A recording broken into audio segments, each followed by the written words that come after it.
and potentially move the meetings along a little bit at a faster clip.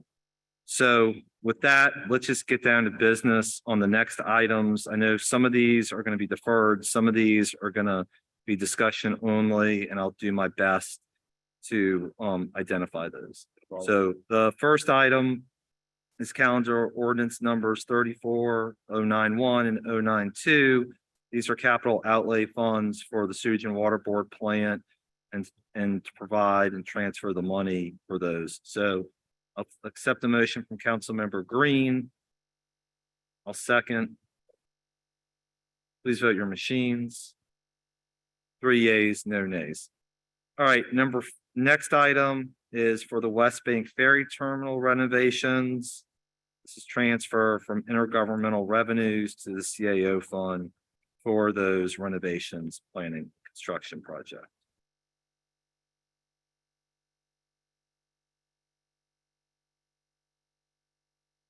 Moved by Councilmember Green. I seconded. 3 yeas, no nays. All right. Number 5 is appropriated donated funds of $10,000 to NOPD. This is calendar ordinance 34095 and 096. Moved by Councilmember Green, seconded by Vice President Moreno. 3 yeas, no nays. Mr. Shy, on all of these that are unanimous, can we please put them on the consent agenda? Thank you. All right. Next one, number 6, 34117 and 118, appropriating grant funds from Department of Labor to assist job seekers, $30,000. Moved by Councilmember Green, seconded by Councilmember Moreno.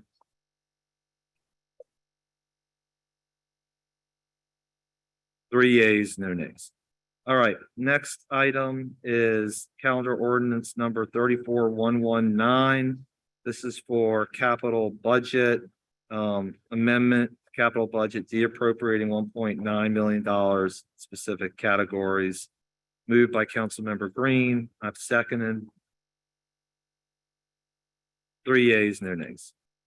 Number 8, this is calendar ordinance number 34121, transfer of $120,000 from the Department of Health to the Mayor's Office, homeless programs and strategy for personal services. Moved by Councilmember Green, seconded by Vice President Moreno.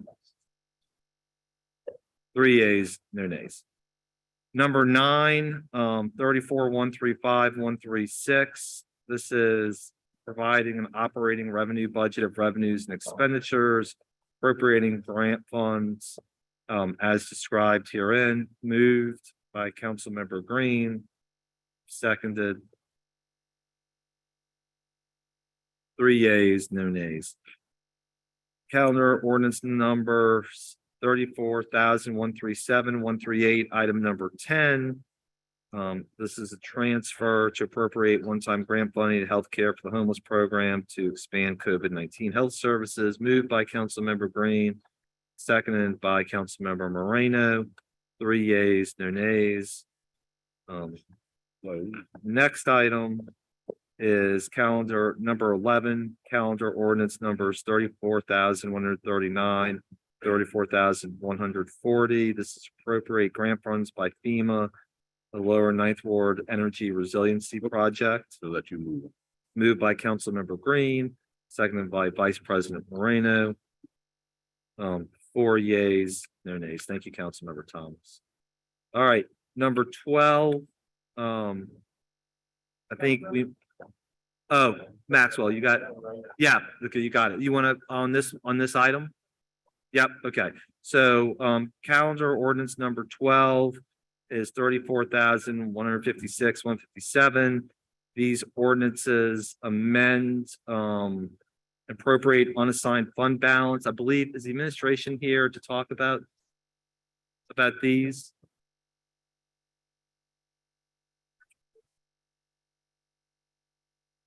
Okay, they had some slides that they sent.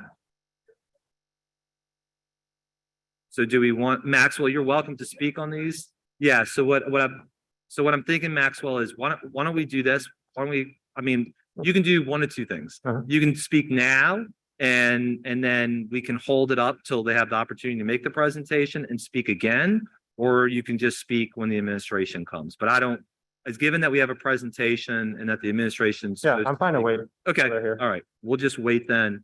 And I'll put a mark and a notation around 12 and 13 at this moment. All right, let's, as I've said, 12 and 13, we're gonna work our way through until the administration has the ability to make its presentation. Item number 14, the calendar numbers 34,000. Oh, sorry. 14, sorry. 14, thank you, Donna. All right, so we'll come back to 12 and 13. This is appropriating grant funds to the health department. Moved by Councilmember Moreno, seconded by Councilmember Green. Members, please vote your machines. 3 yeas, no nays. Okay. Next item, 15, 34,165 and 166. Appropriate additional funds to Jackson Barracks Project Unit within the Department of Mosquito, Termite, and Rodent Control. Just letting the machine catch up with us.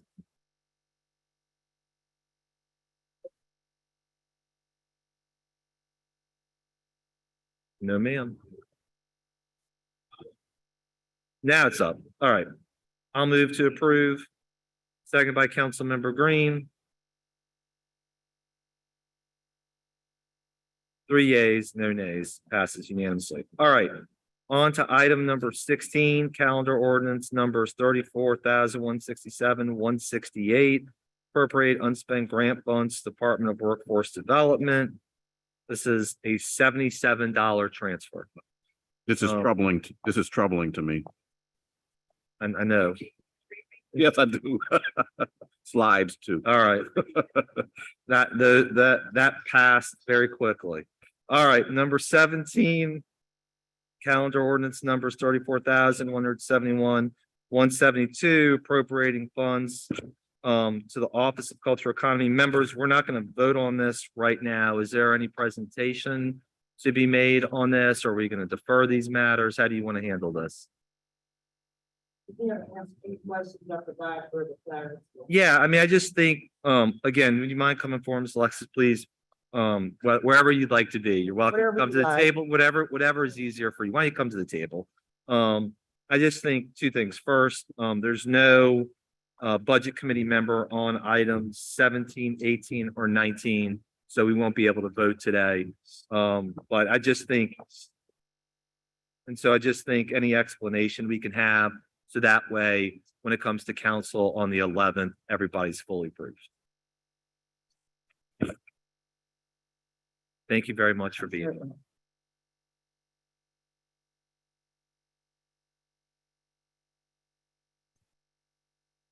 Good morning, council members. And I would like you to know that I'm always happy and available to meet in advance. I totally respect and understand processes and would like you to have the information to truly see the value of the dollars that are being utilized with the cultural economy. So on this particular ordinance, our Office of Cultural Economy has 3 cultural funds: a tourism and arts, a film, and a music fund. And those dollars are utilized for us to be able to enter into partnerships, collaborations, and the like with other cultural organizations, be able to provide grants as well to our cultural constituency as well. And so these particular ordinances are affording us the opportunity to actually go into our fund balance. This is a revenue fund of which receives hotel tax revenue. It's allowing us to really go into our fund balance to get additional funds to be able to continue the partnerships that come forth. These partnerships have been quite successful. Most of our work that we do are budgeted. However, there are opportunities such as Miss Universe was held this year. To our surprise, it wasn't a part of the budget process, but we were able to provide support and curate a complete welcome opportunity in partnership with New Orleans and Company and to enable them to enjoy different cultural aspects of our city, give them direction that drove business to our restaurants, to our music venues and the like.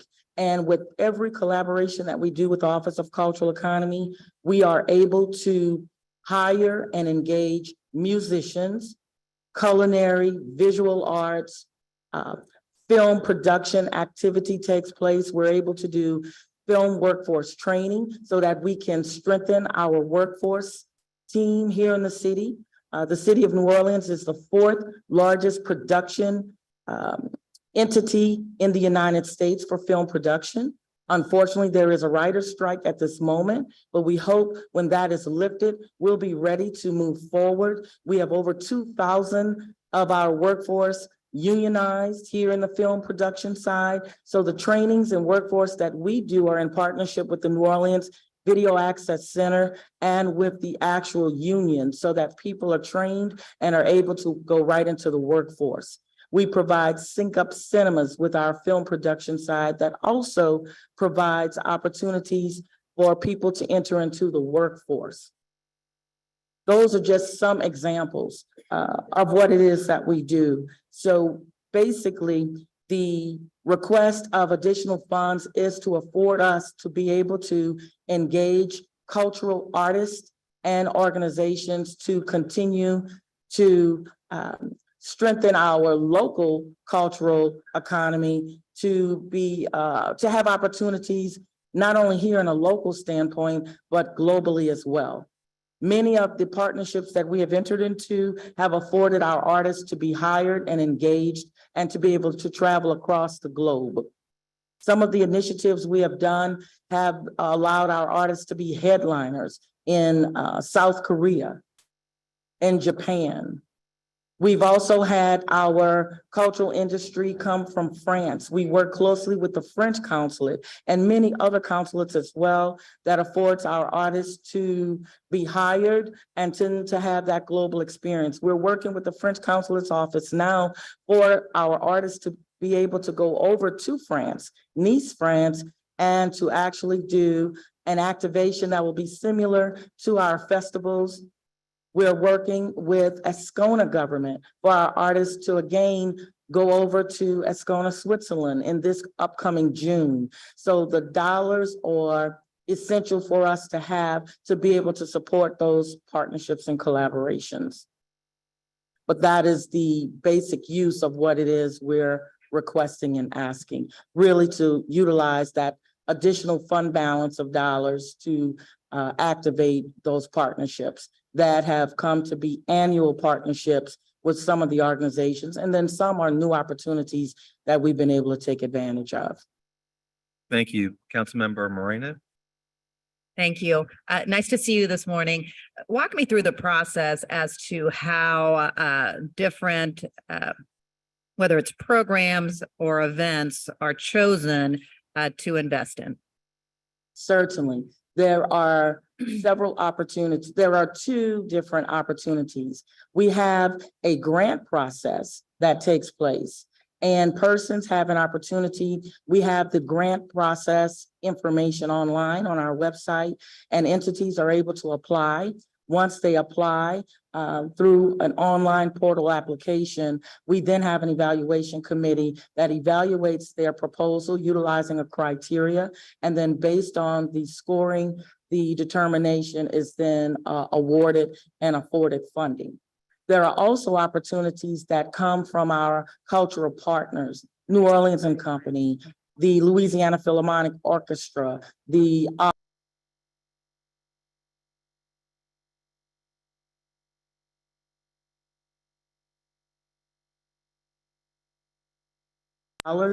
and in that proposal, it outlines how it would be beneficial for everyone. And then based on that, we also evaluate that opportunity and then come to a consensus and determine what it is we can afford. That is utilized under an umbrella that we call Embrace the Culture initiatives.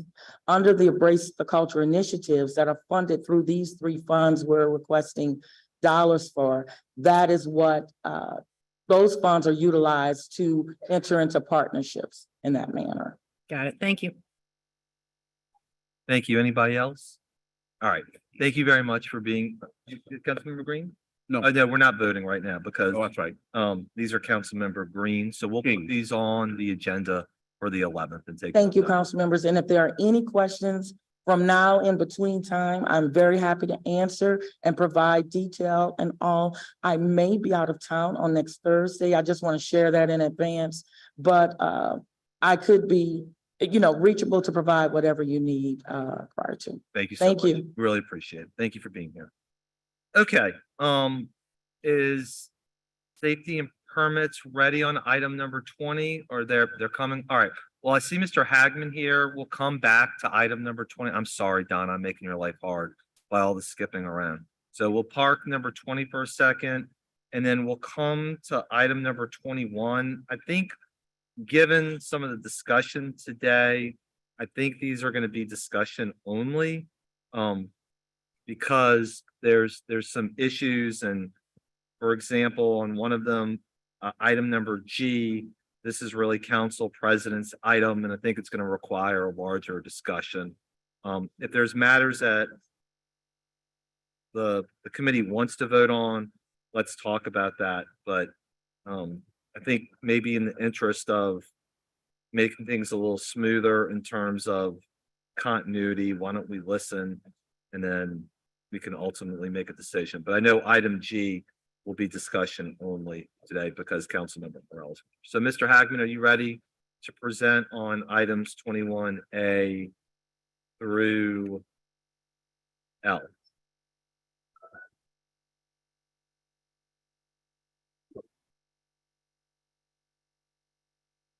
Good morning, sir. Hey, good morning. How you Good doing? to see you again.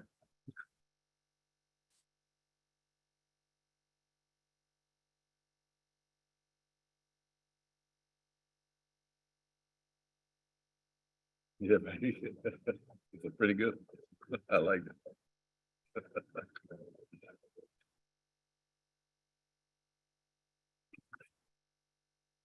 These are amendments to the classified pay plan. We'll start off with motion 20. I'm going to start off with motion 23, 173. It's an amendment to the classified pay plan for the aviation board. This is a series of hiring rates, essentially for the maintenance in related areas at the airport that were driven basically by recruitment concerns. The difficulties of trying to recruit maintenance employees in this area with all the construction is very difficult. And essentially these hiring rates attempt to address that issue by increasing classifications from 5% to 20%. Some classifications, as you know, the ones that are receiving 5% receive the bigger bulk of the increase in the recent $15 minimum pay plan adjustments. It's believed in effect that these pay plans will assist the airport with their recruitment and retention efforts.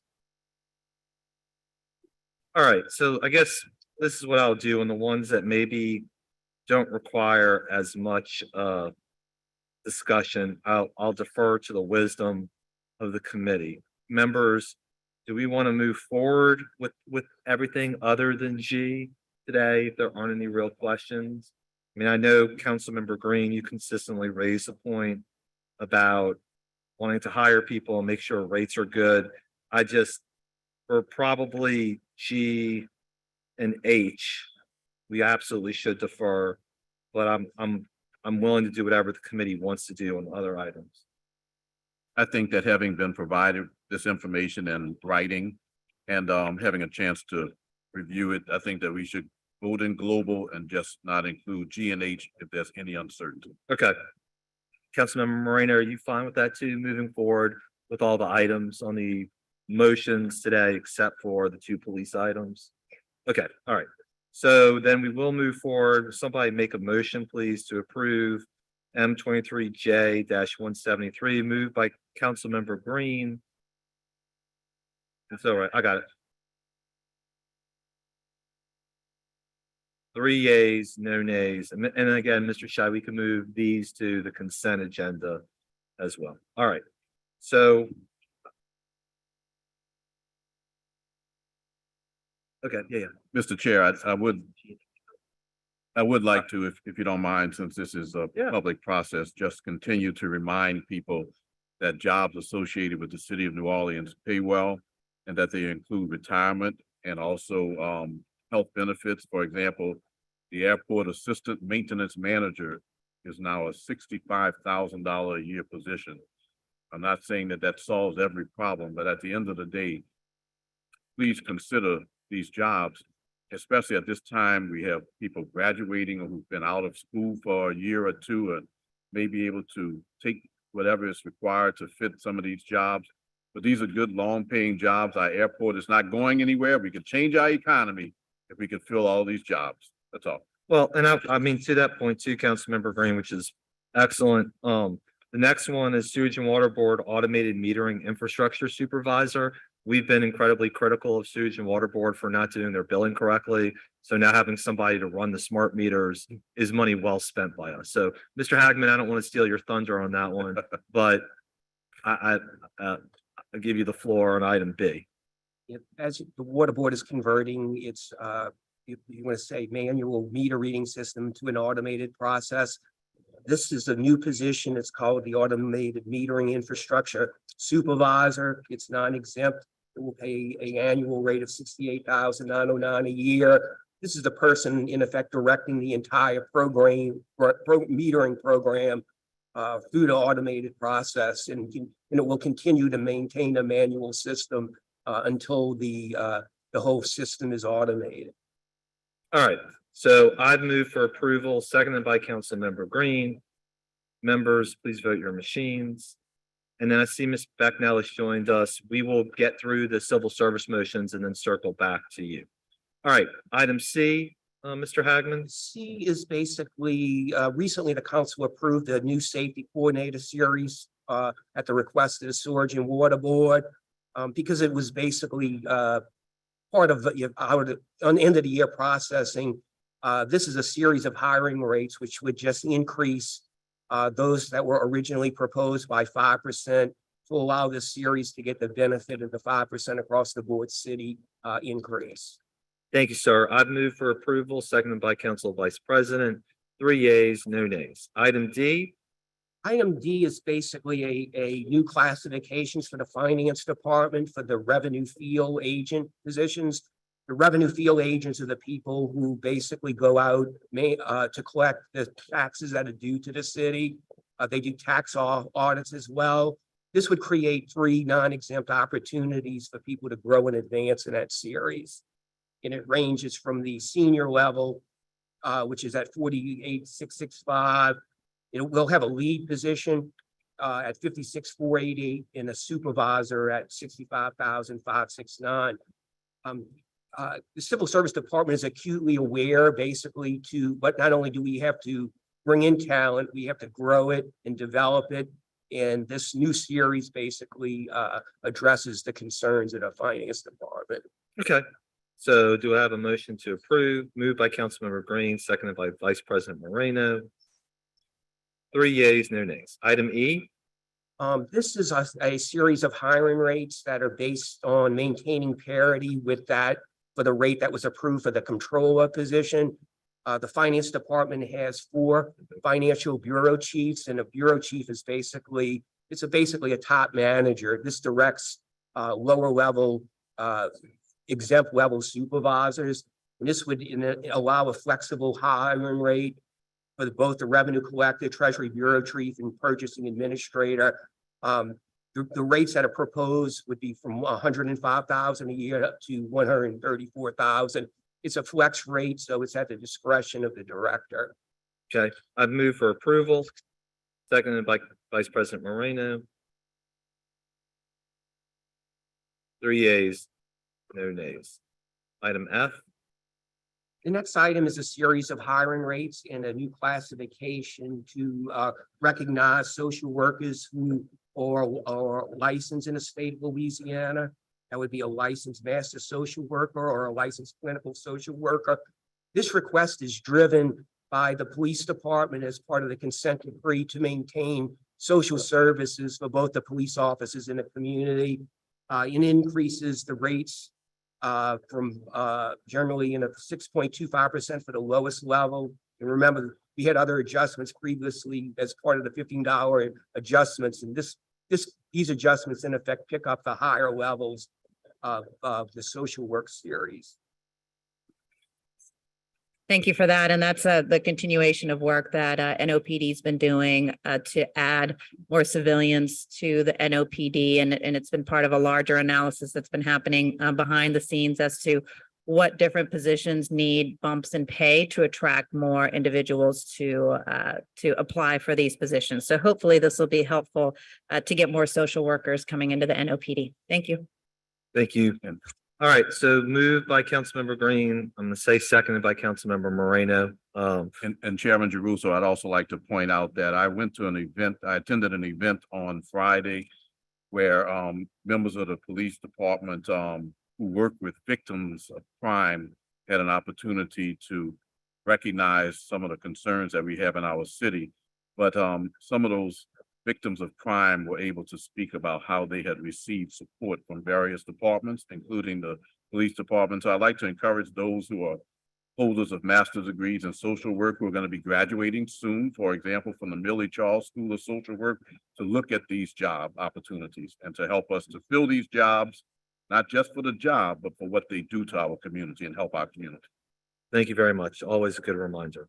All right, we'll defer items G and H, and we'll resume with item I.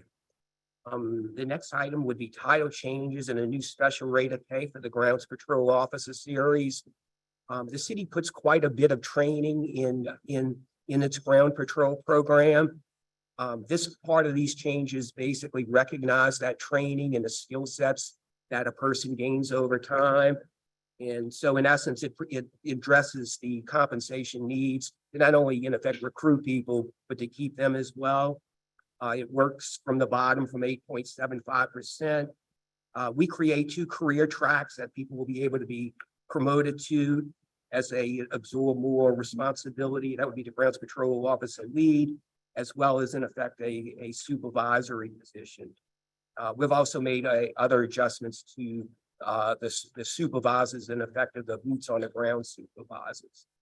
We're also recommending a new special rate of pay for those in the classifications of in the Ground Patrol Series.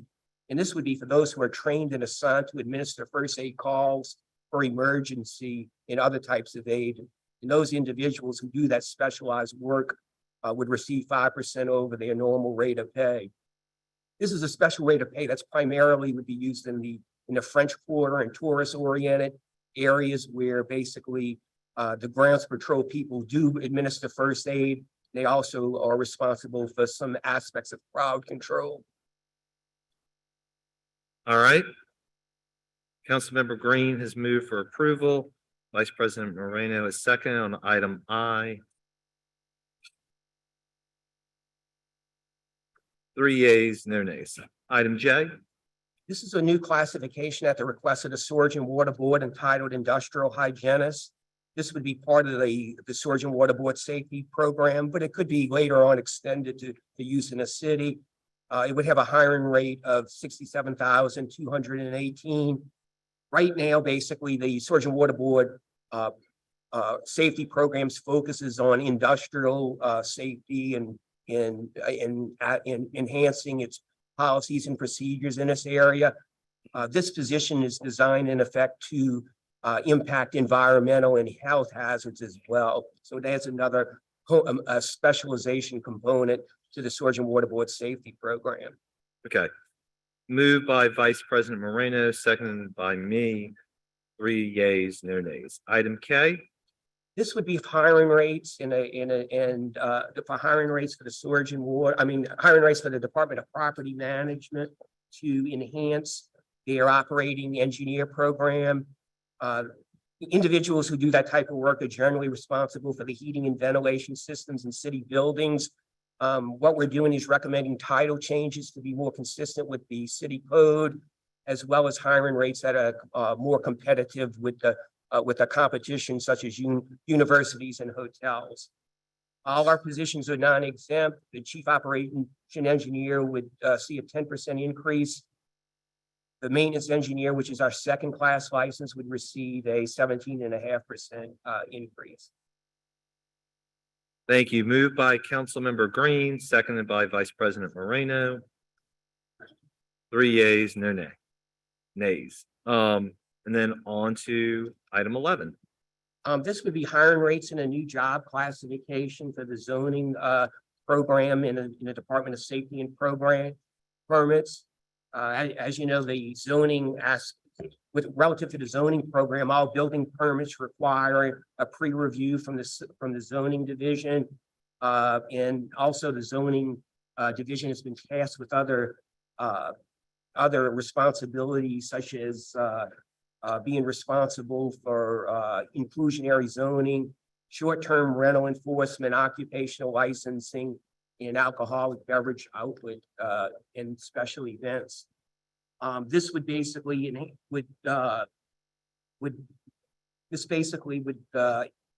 increase the chief zoning official from 86,000 to 116,110. And that would be consistent with the same rate that was previously approved by the chief building official. The zoning administrator would see a 15% increase. Also, there would be a zoning plan review classification, which is basically the zoning plan position doesn't require certification, which was required by the building plan reviewer, and that would be about 5% less than that was previously recommended. This class would have a rate of 57,909. And finally, there would be a zoning inspection supervisor for this new division, which would right now it's being set to supervise somewhere between 7 and 10 people. And that would have a rate of 62,390. All right, moved by Councilmember Moreno, seconded by Councilmember Green. 4 yeas, no nays, and that completes all the motions for civil service. Thank you very much, Mr. Hackett. Okay, so we're now finished with all. Not yet. They're not here. We're gonna go back to number 20, which is the presentation by Ms. Becknell with regards to safety and permits.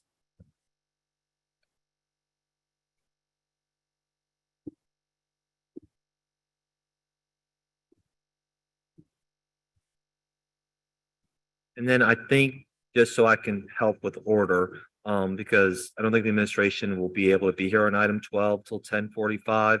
That what we'll likely do is we'll go from 20 to 22, then back to 12 and 13. Unless Ms. Becknell really eats into a lot of time here. I don't, thank you.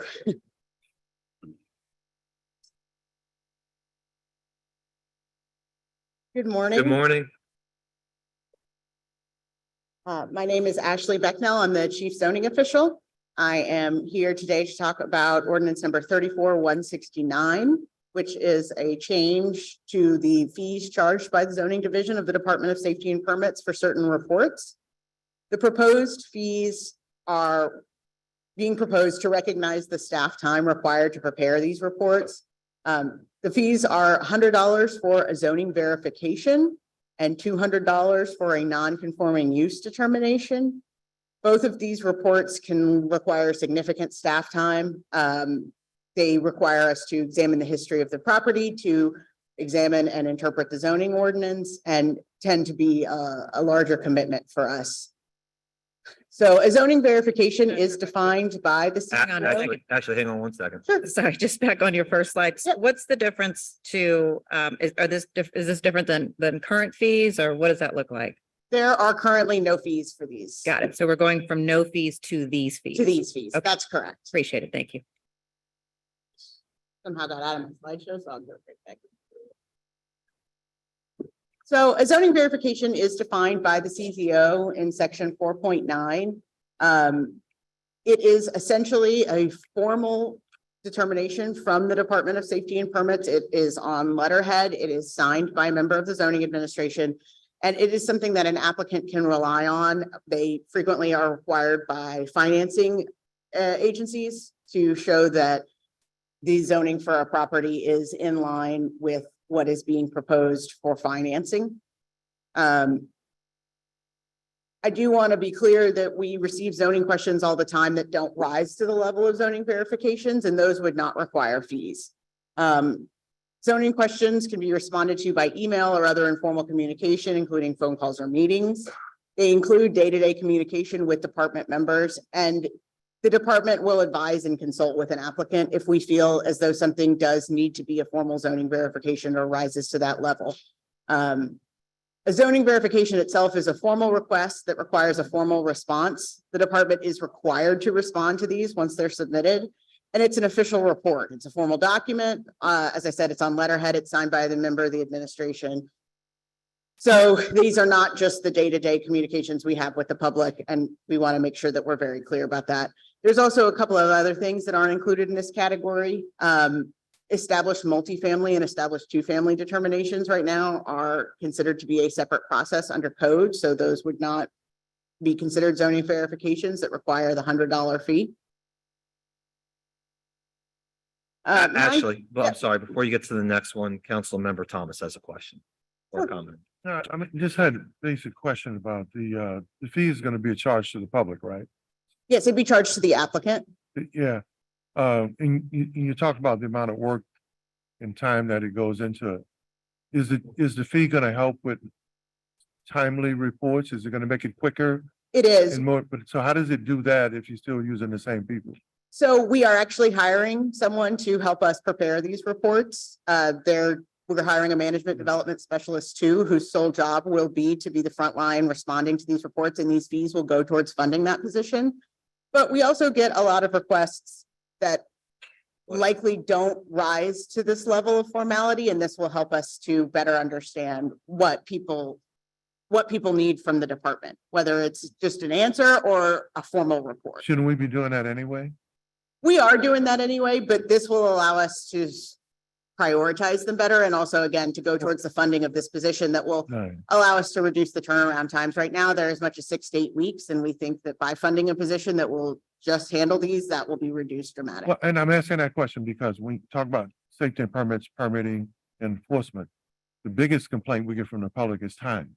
Absolutely. You know, I don't even know why we don't have a form where we can issue temporary permits for people who are gonna get permits that get stuck in the pipeline. You know, it's like the person who has to file with 30 people while we're waiting on getting people their licenses. Well, I have 30 other people well, hold on a second. Well, this person had a license for 50 years. You know, speed and efficiency to me has to be something that we have to work on in spite of personnel, or even before we start charging people more, because we have to develop a method to get them out quicker. I understand these concerns, and we agree. We feel that the backlog is too long, and that's why we're taking these steps, including increasing our funding so that we can increase our staff, but also so that we can prioritize the requests that need to be prioritized. In general, if somebody is going to pay an application fee, that is going to help us understand, okay, this is an application that is critical. We can assign a timeliness to it. We can assign a process to it. As of now, they're sort of an informal function of the division, and we want to make them a more formal function of the division so that they have a dedicated. So the $100 and $200 is gonna make the person who's already handled it more efficient and more. We don't have someone dedicated to handling them. But it's We're new. creating a new position. Okay, and what about the people who are already there?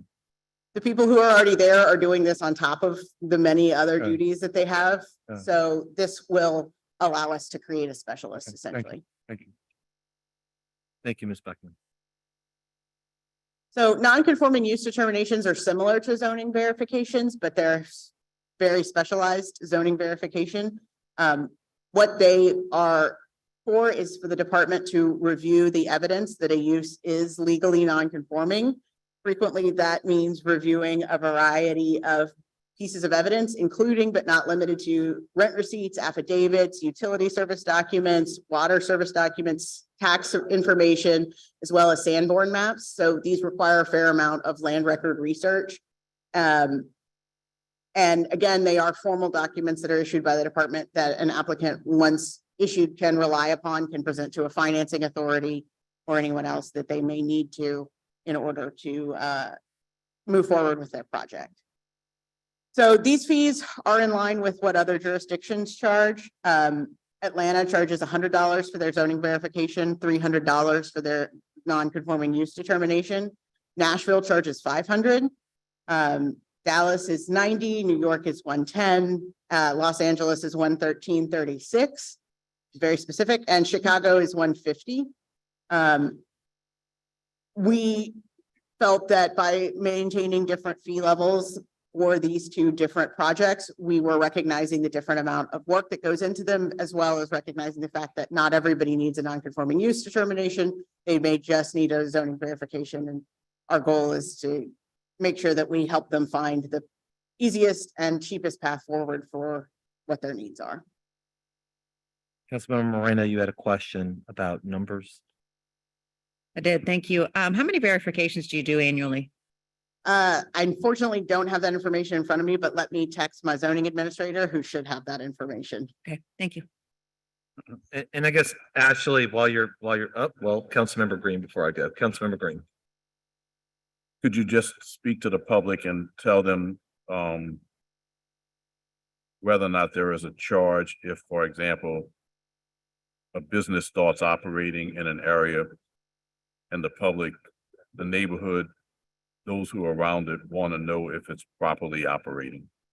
We would consider that to just be a question, so that's not something we would charge for. Right. What we're talking about charging for is a formal document that appears on city letterhead. That's something that can be presented to a third party. We continue to provide customer service to the public and answer questions, and we don't intend to charge for those. We believe those are part of our public duty. All right, thank you. Just wanted the public to be clear on that one, because that would be the next question, you know? I understand. Okay. And I'm just waiting for a response on our prior question. I'm sorry, I'm also looking to see if I might have it in my files.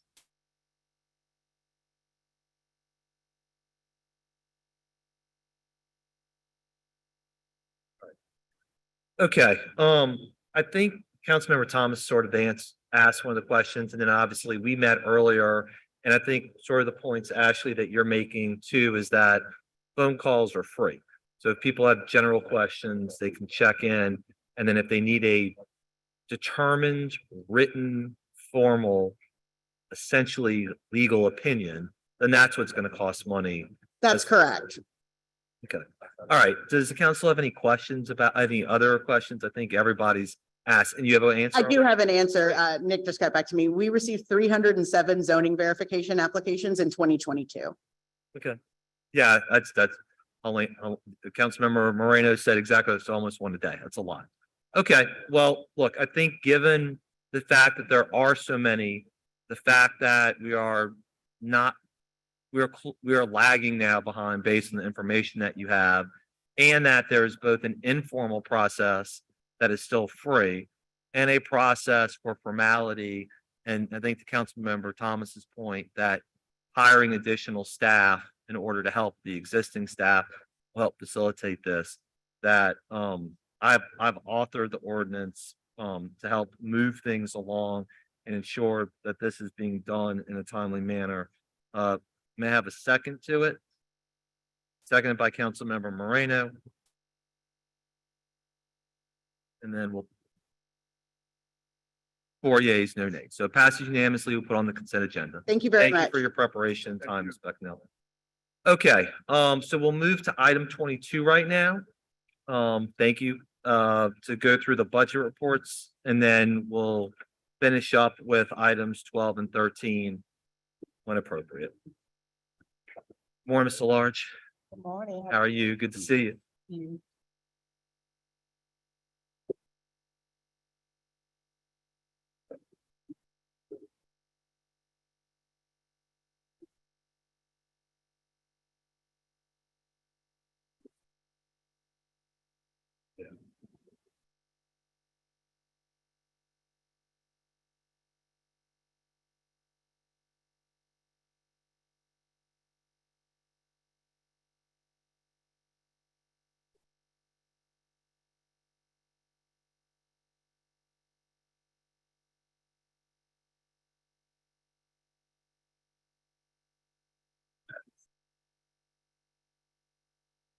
All right, the floor is yours. Good morning. Hey, Mr. Cooper. Yeah, good morning. Yeah, again, I'm Chief Economist Matthew Cooper. I'm just here, have a couple of brief things to say about the revenue collection report, and then I'll pass along to my colleagues on my right here.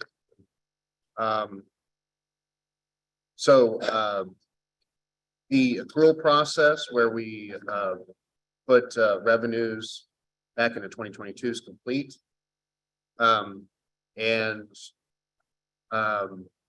Right now, revenues are behaving very much exactly how we predicted in our forecast and our month-to-month patterns. So no real surprises as of yet after 3 months, after one full quarter.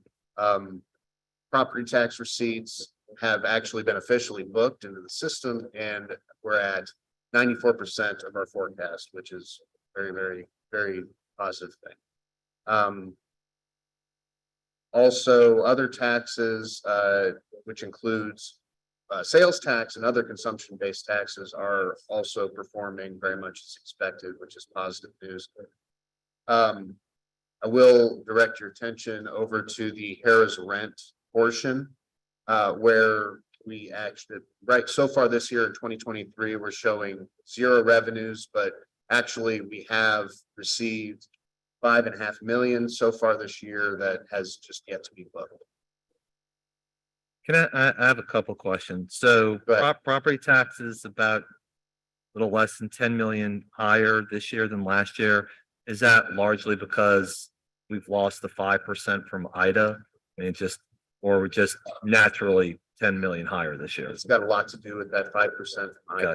And then number 2, I think you may have just said this Harrah's rent that's coming. That's going to be booked officially right now. We have $5.5 million that's going to, barring any issues we see with what we've received, is going to be put into the general fund in this account. Okay, great.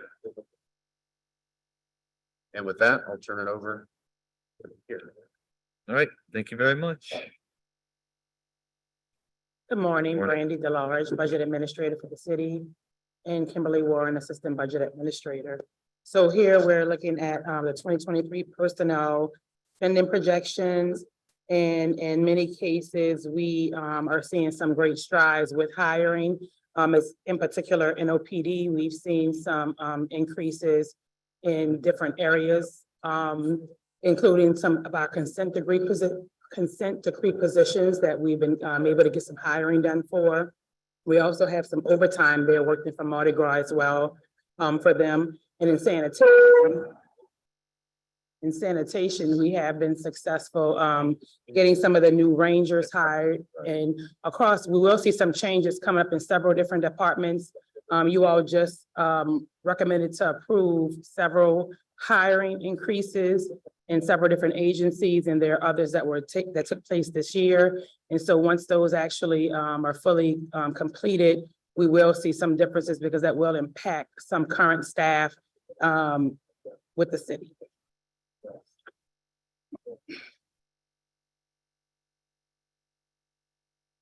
For our other operating, right now, we have roughly 60% of the. Ms. DeLarge, can I ask you one question? And again, I just want to make sure. So if we look at, and you may not have the numbers in front of you, but we look at police department, year-to-date spending is 36,881,778. You divide that by 4, you roughly get like $9 million, a little over $9 million. Then you take that 9 million and multiply it by 12, you get 110. So it says projected full year or budgeted. I mean, it just looks like we're headed to a $30 million surplus again. So Yeah, I would have to, we would have to get back.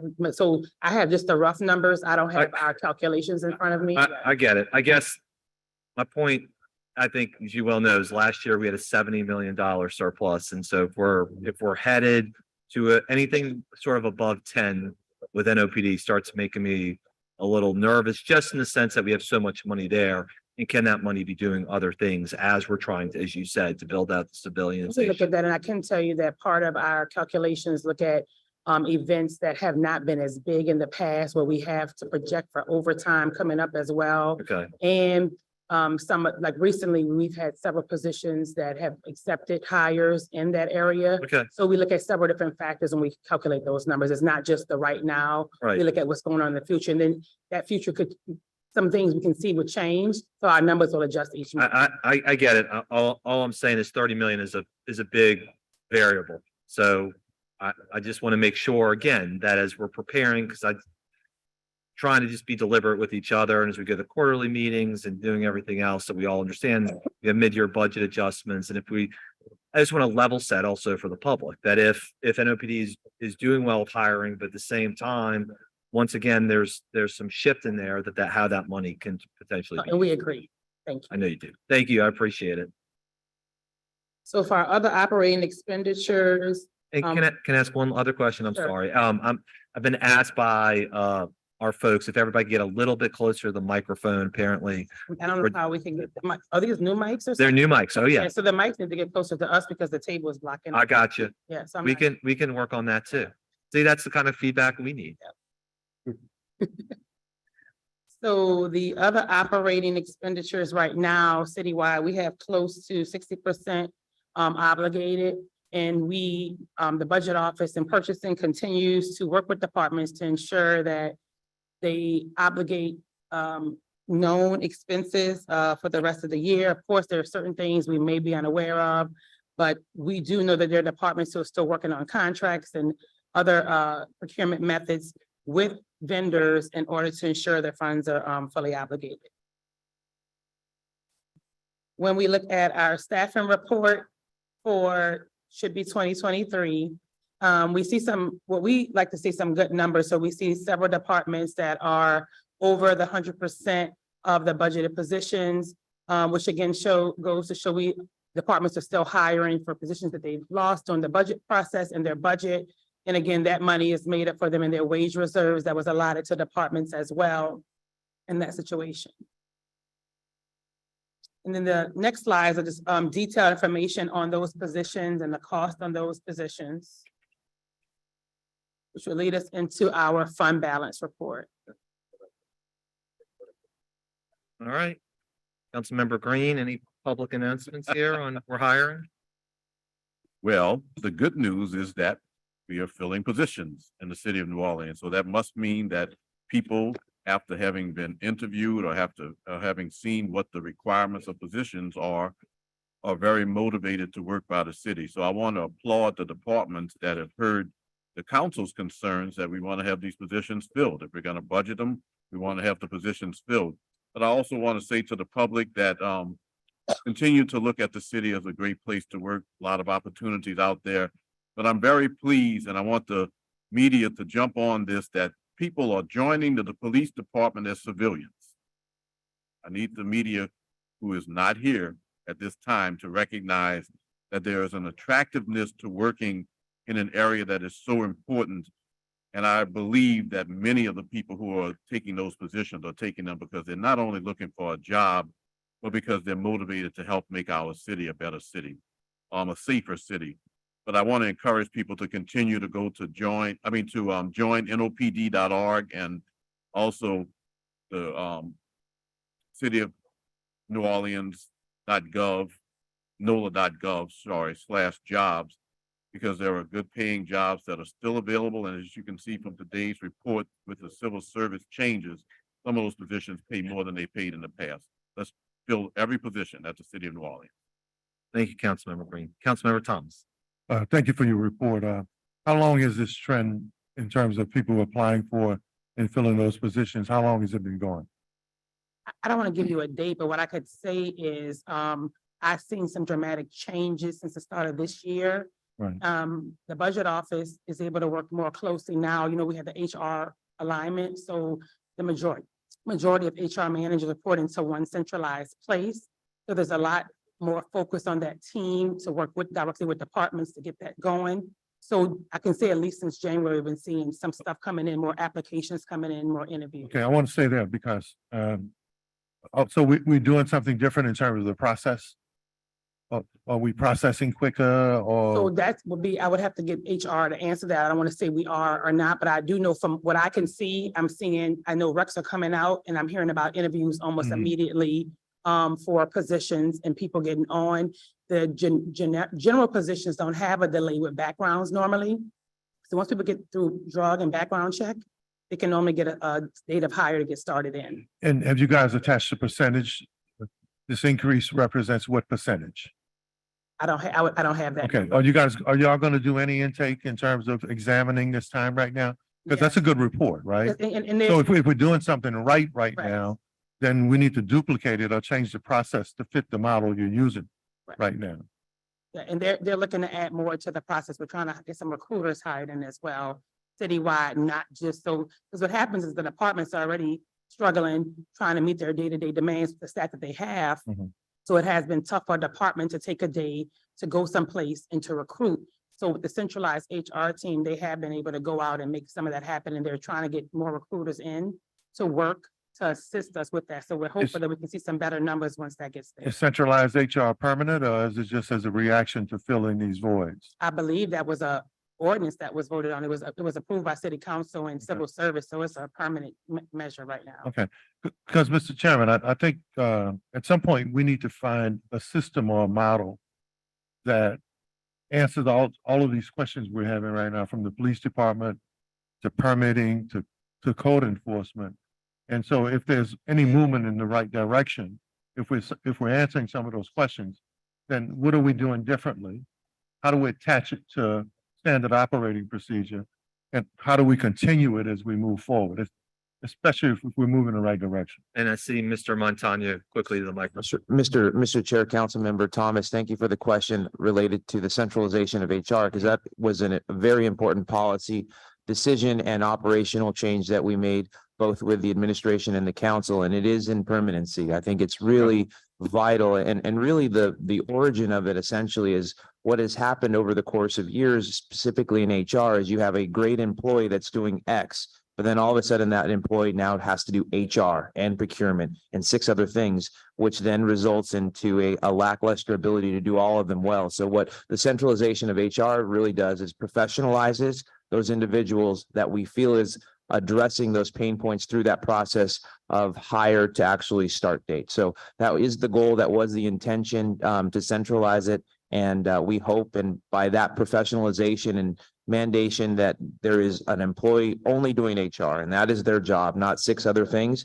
We are developing and seeing the efficiencies of that labor. Thank you. Thank you. Thank you all very much. We appreciate the Actually, one more presentation. thing, Councilman Drew. Yes, absolutely. Response to your question about property tax receipts and why we're ahead of where we were last year. I don't want to pass up the opportunity to also point out the efficiencies that we've gained in Treasury Department as far as collections are concerned. So just wanted to make that note as well and say that's probably contributing also. Fantastic news. Thank you. Love to see that. Thank you all very much. We appreciate the presentation. All right, so now we'll go back to items 12 and 13, which are the ARPA related and fund balance related updates. And I guess let's please start with item 12, since that's the voting item, and then the discussion item on 13. And I know we have some speaker cards, 1 on 12 and then a number on 13.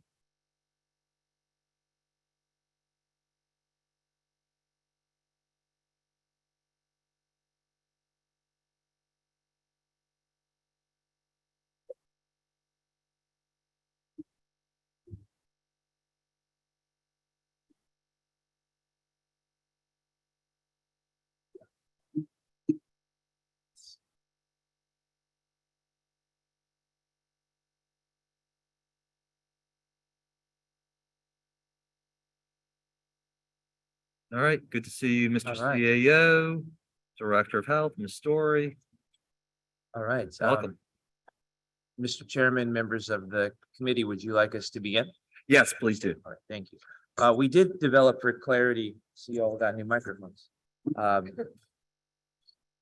presentation that I will go through related to mainly the fund balance issue. As you all know, the actual ARPA 2 proposal that we presented in April is subject to submittal on May 11th, I believe. So We will end with just some conversations related to that, but I know since April until even today, there's been negotiations and discussions both by the council, the administration, and various advocacy groups. So that is still a little bit of a more fluid dynamic prior to the adoption or the submittal anyway of May 11th. So wanted to dive into the main piece.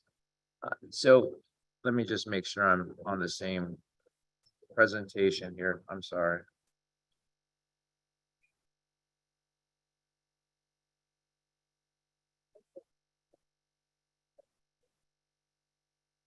Okay, I'm not sure I have it, but I'm just going to work straight off the screen if that's okay.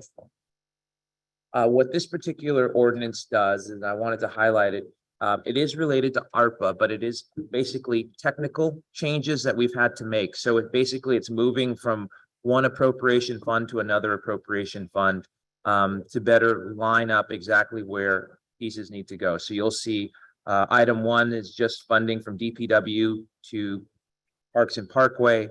Item 2 moves it from other operating to personnel services. Number 3, though, I will highlight, there was an initiative prior to this council, kind of a last minute adoption of $1.5 million for broadband internet access without really a bookend of what it is and what it does. There is so many other pots and opportunities that we have to address a fully baked broadband internet system that we're currently doing. So we recommend a reallocation of those ARPA dollars to one of our highest and most important needs right now, and that is our canines and our mounted units. So this would allow us a long-standing concern that we've had is new kennels, new dogs, new horses, new apparatus for those horses, horse trailers, and various other components that I can't speak too intelligently on related to dogs and horses.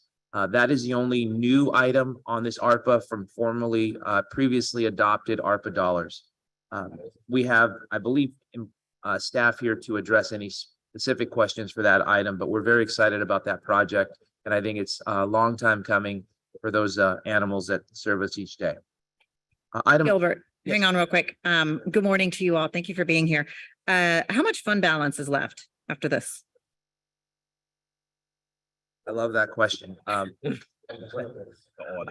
much fund balance is left? This is related to ARPA, except for the first one, which is 150,000, but later on related to, I think where the question you're deriving, like the vehicles and whatnot, is I think where that question may belie, because this is ARPA. When we have the number of fund balance, it is essentially not a number that we have definitized until after the audits. And I know that sounds abstract at some level, but we have the former fund balance, which was based on the last audit, which was around $93 million. And part of the larger number that you saw previously on the budget report, close to the 300, basically encapsulated the items that we already have on here. So we already planned on the vehicles. So it gets deducted from that larger 300 million plus number that you see previously. And that's where this kind of the confusion gets, because you see a large fund balance number, but part of that fund balance number is the deductions that you're seeing here right now. Well, later in the presentation specifically. Yeah, And I that think where there's also confusion is that in the title, it says these ordinance use unassigned fund balance to fund the purchases of vehicles, equipment, and address the anticipated budget shortfalls identified in Q1 budget hearings. So that is the later set of ordinances that we'll discuss. This Got it. is what was already appropriated in the 2023 budget that we're just moving to the correct department or the correct appropriation from personnel to other operating or vice versa. Mhm. All right, thank you. keep moving. All right. I believe this is council member where the questions are probably highlighted more. These are using the unassigned fund balance to address the 200 appropriation, and I'll go line by line on each one on the different slides. So if we can go to slide 6, this is the 50 million for vehicles that we identified at the last budget cycle. And they have been purchased. They are starting to come in and having a major overhaul as a result of it. The 3 million for ITI, these are imminent needs that have currently been established, procured, or spent in one way or another, and we are recouping those costs that we had to front as a result of the needs here. And that includes highlighted there, the various items for ITI and the additional 3 million for equipment maintenance. As we are obviously buying new fleet, we also have aging fleet that needs to be repaired. Those costs did go up for a lot of different reasons. We had to front, we had to pay, and now we're just reimbursing ourselves for that other piece as well. And then the last one is funding for the purchases on behalf of other departments to allow for various other operations, both from the, looks like a fuse fellow for ORS, the consultant for safety and permits. This is to look at the operations, both from a safety and permitting perspective, but also from a large organizational permit.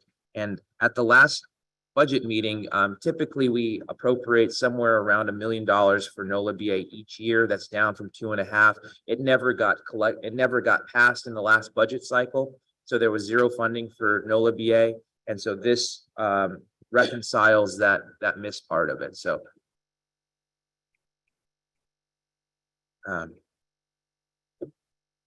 ordinance 34-156 and 34-157. This is a new ask, an important one, and I have the team here to address it. Mo and Enrico, leadership and property management, have just been doing an incredible job identifying, fixing real time a lot of these dilapidated buildings, both on the police side and our internal buildings, including City Hall. They have ran out of money. They have far more needs than even this $4 million can provide. It is vital for the sustainability of a lot of these, both firehouses, police stations, and even City Hall, that we have some cushion for them to be able to move forward. It's not all they need, but it's certainly a good start for the remainder of this year. The next item is related to sanitation. I know that you all as a council have passed these items relative to, or been briefed about them through the settlement agreement. This actually does the funding for Richard's disposal.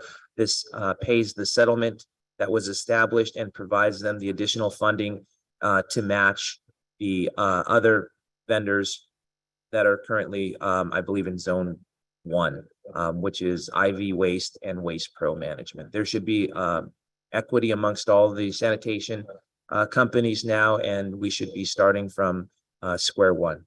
And this is just the appropriation of already discussed and agreed settlement agreement. I want to highlight in full transparency, there is an appropriation here into the miscellaneous programs for the augmentation of Mardi Gras.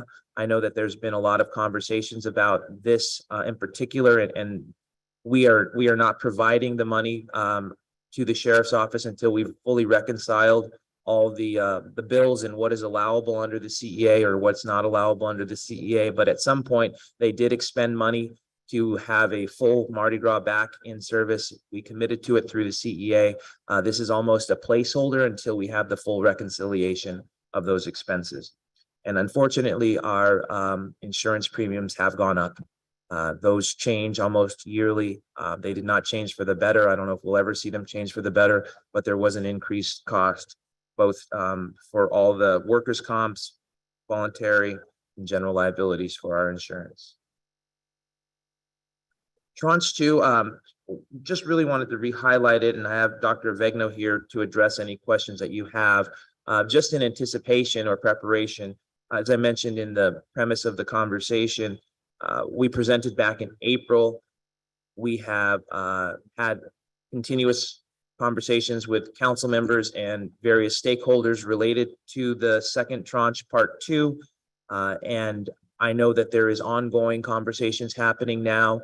Our plan is to submit through ordinance on May 11th, those recommendations that we have. However, we are certainly able to answer or address any questions you may have, or at the proper time on May 11th, we can also do the same. With that, I hope that that covers in a little bit more candor the inclusion of these ordinances, and I'm happy to address any questions, and we stand by both from the department side and my role to address them.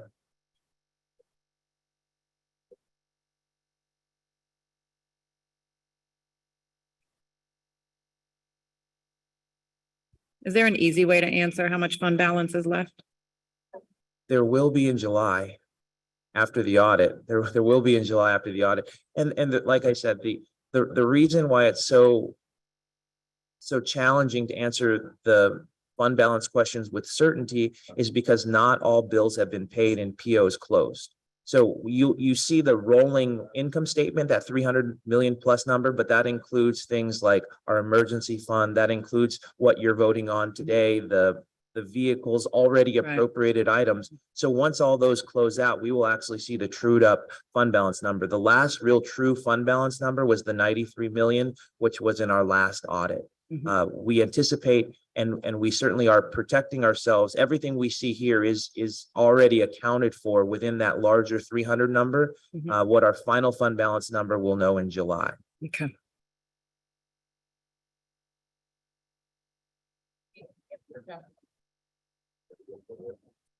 So Gilbert, let me ask this question. The audit will be back when with fund balance? July will July. have the actual. Okay, so I think everybody, the whole world is waiting with bated breath on that. And I guess I also want to say this on ARPA, and I know we have a lot of people here in the audience to discuss this last bit. This is how I understand the current state of play. So all of the items that Dr. Avegno presented that total about $41 million for healthcare, for mental health, for gun safety, lock.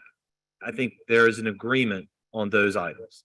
Then there is about $13 million for which there has been broad discussion about what should happen. Between the administration and the council, there are two items that are just going to be very difficult for us to back off of, both for the safety of the city and because we've made agreements about those. The first is the public safety warehouse, and then the second is the industrial park, Six Flags. And so those will not be likely on the table for the administration or the council to want to cut. With that said, at least 3 or 4 of the propositions put forward by stakeholders will be folded into the May 11th ordinance, as I understand it. One will be roughly $5 million for transportation that I know all of us on the council and Councilmember Moreno put out, I think, a press release last week on will be included now. Second will be the $500,000 in the labor audit, because obviously we passed the responsible bidding ordinance and we know how important that is. And then the $500,000 for translation services as well. And then I know the other piece that we're going to try and work our way through is either with this money or separately with the money that Councilmember Harris has been working on with HDLC to use funds from HDLC fines and or other money to work on trying to help people in need who have properties that are non-compliant with the minimum property maintenance code in order that they don't get trapped into a system unfairly or unnecessarily. And let me be very clear. This is for mom and pop, Miss May, who lives in Gerttown or New Orleans East or Central City or Holly Grove, not for big, huge operators.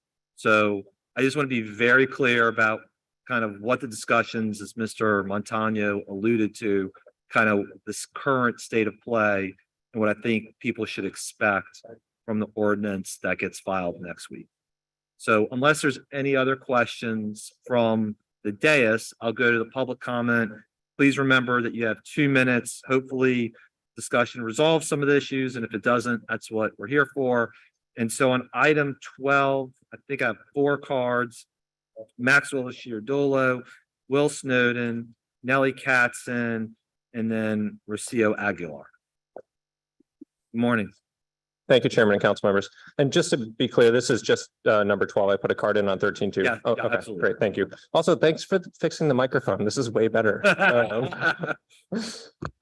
So I'm hoping for some clarification on number 12 about the fund balance ordinance. Because that says we're moving $70 million out of the fund balance.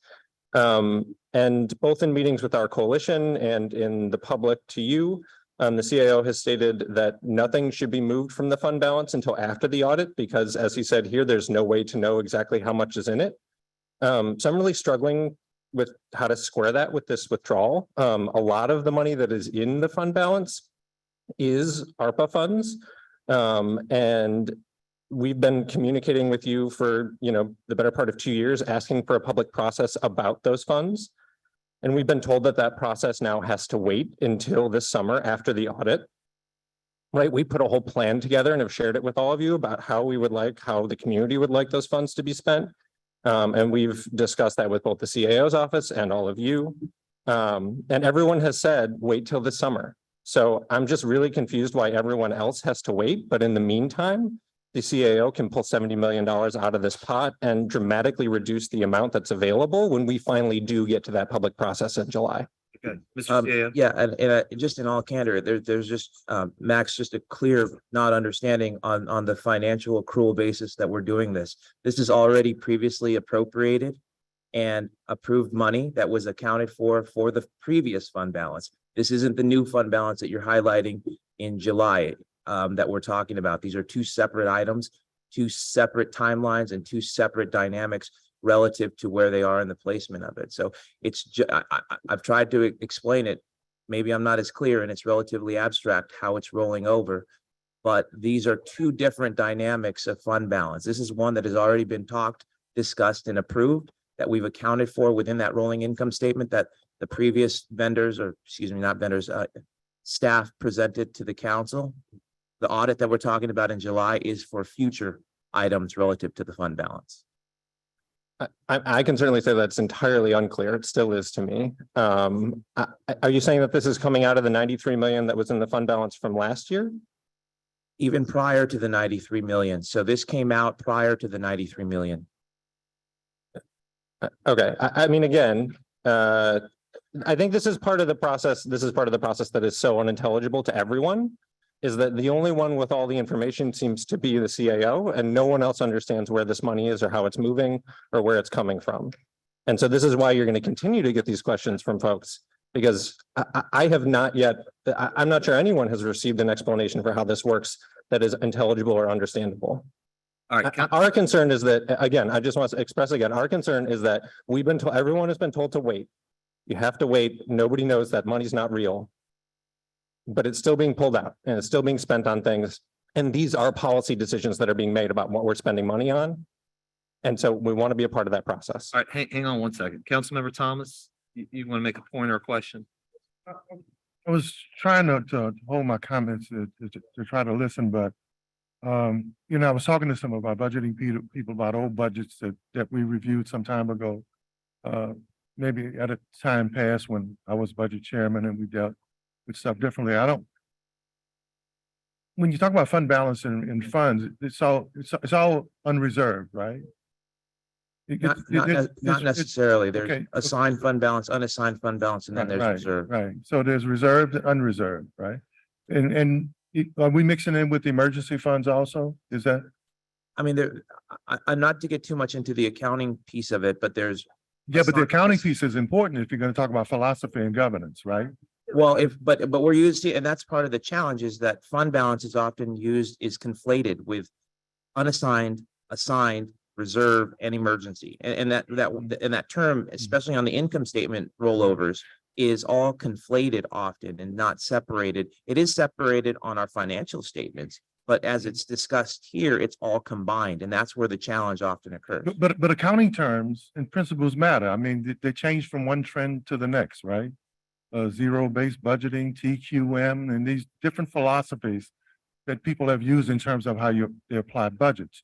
So now we have this money, this extra money, right? I don't ever remember this amount of money being in reserve or being in a fund balance ever for me. Now, is that correct? Are the extra funds being available in recent history? Mr. Chair, maybe can you ask the question a different way? This, not understanding. this extra unreserved money is at an amount that I don't remember there being that much in recent history. Oh, sure. No, Mr. Chair, So Council. we have more. No, this is unprecedented to be able to have this, and much of it Okay. was born as a result of the ARPA funding and Right. the inception of that ARPA funding. Yes. And you and I have kind of talked about this privately, about the amount of money in the fund balance and reserve funds versus unreserved funds. So if the intent is to use it, right, and deal with it, and especially if it's extra, that's a blessing. Right? So for your philosophy in terms of your accounting and how we use it is going to be important. Period. So what do we want to reserve funds for? What is important in terms of the reserve portion of it? That's for what? Because when you look at the definition, especially in accounting, of unreserved versus reserved, unreserved money, it says that the government can use it any way it wants to. Sure.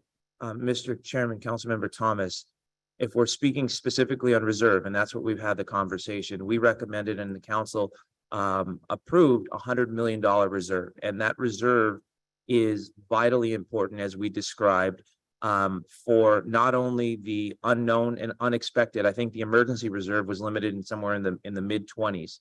It's variable depending on what our actual general fund allotment is. However, And that's usually standard. well, standard is typically 10% for Yeah, any kind But of we're talking about larger, based on our history. right? That was, I think, done even previous to this, Mhm. the administration. And Right. what we needed and recommended was the $100 million reserve, which is also buried into the quote kind of larger term that we throw around fund balance.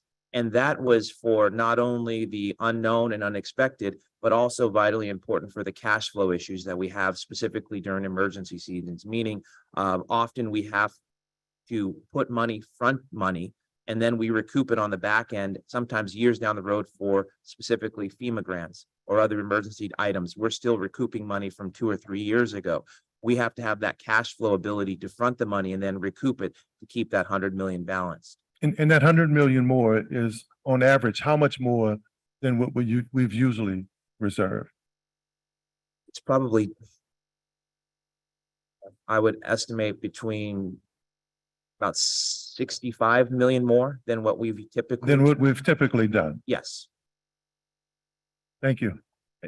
Councilmember Moreno, did you kind of want to make a point about sort of trying to provide some more clarity? Yeah, and I think that it seems like everything's as we've been talking through this, everything's being talked about as like one lump fund that includes, ARPA, what is traditionally called fund balance. But I think what would be helpful is, as we look at this, huge pot of money, where it's all kind of grouped together, what is ARPA, what is reserved, what is assigned, and what is unassigned, so that we have like a better understanding as to, what initially was $300 million roughly, what that all kind of looks like, how that shakes out. I think that would be helpful. And I get it that our audit isn't complete and it won't be until July, but I think to have a better framework would be helpful, obviously not only to the council, but to the public as well, to have an understanding of what's going on. Mr. Chair, Madam Vice President, yes, let us work on that. And it's a little confusing, and I understand this, because that first tranche we used for lost revenue. So that got put into the general fund, which then created what is now, unassigned and assigned fund balance. So trying to articulate that, which has also increased to that larger number. So trying to delineate between the way we used and strategized the ARPA funding from inception is going to be the challenge, but let us work on it. Let us think through how we can best demonstrate how those funds were used. And we'll certainly come back to you all. Yeah, I think whatever we can do to reduce the confusion, and even though the plan that was initiated, even though it may be complicated, I think to show it, all on paper and how it really went down, I think would be very helpful. Thank you.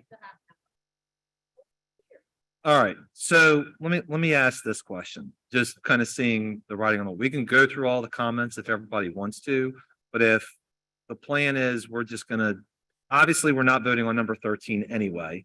Number 12 is the only thing today. There's clearly a request for more information. I'm happy to give everybody who's made public comment their minutes.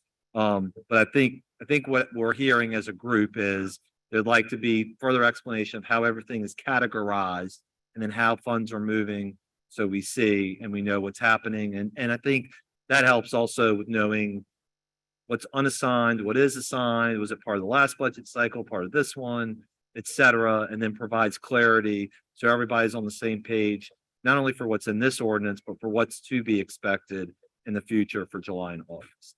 All right, so Will, then Nelly, and Rusi Aguilar. Thank you, Chairman.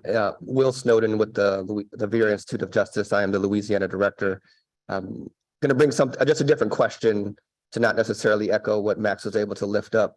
I'm aware that the NOPD has a surplus. And so my question is, how are we targeting or considering that surplus to invest in some of the items that were highlighted of that $50 million of things that are supporting law enforcement as it relates to vehicles and canines and equipment. So just curious, Mr. Montano, if you're able to share how the surplus that NOPD might be heading towards could also be considered for some of these investments.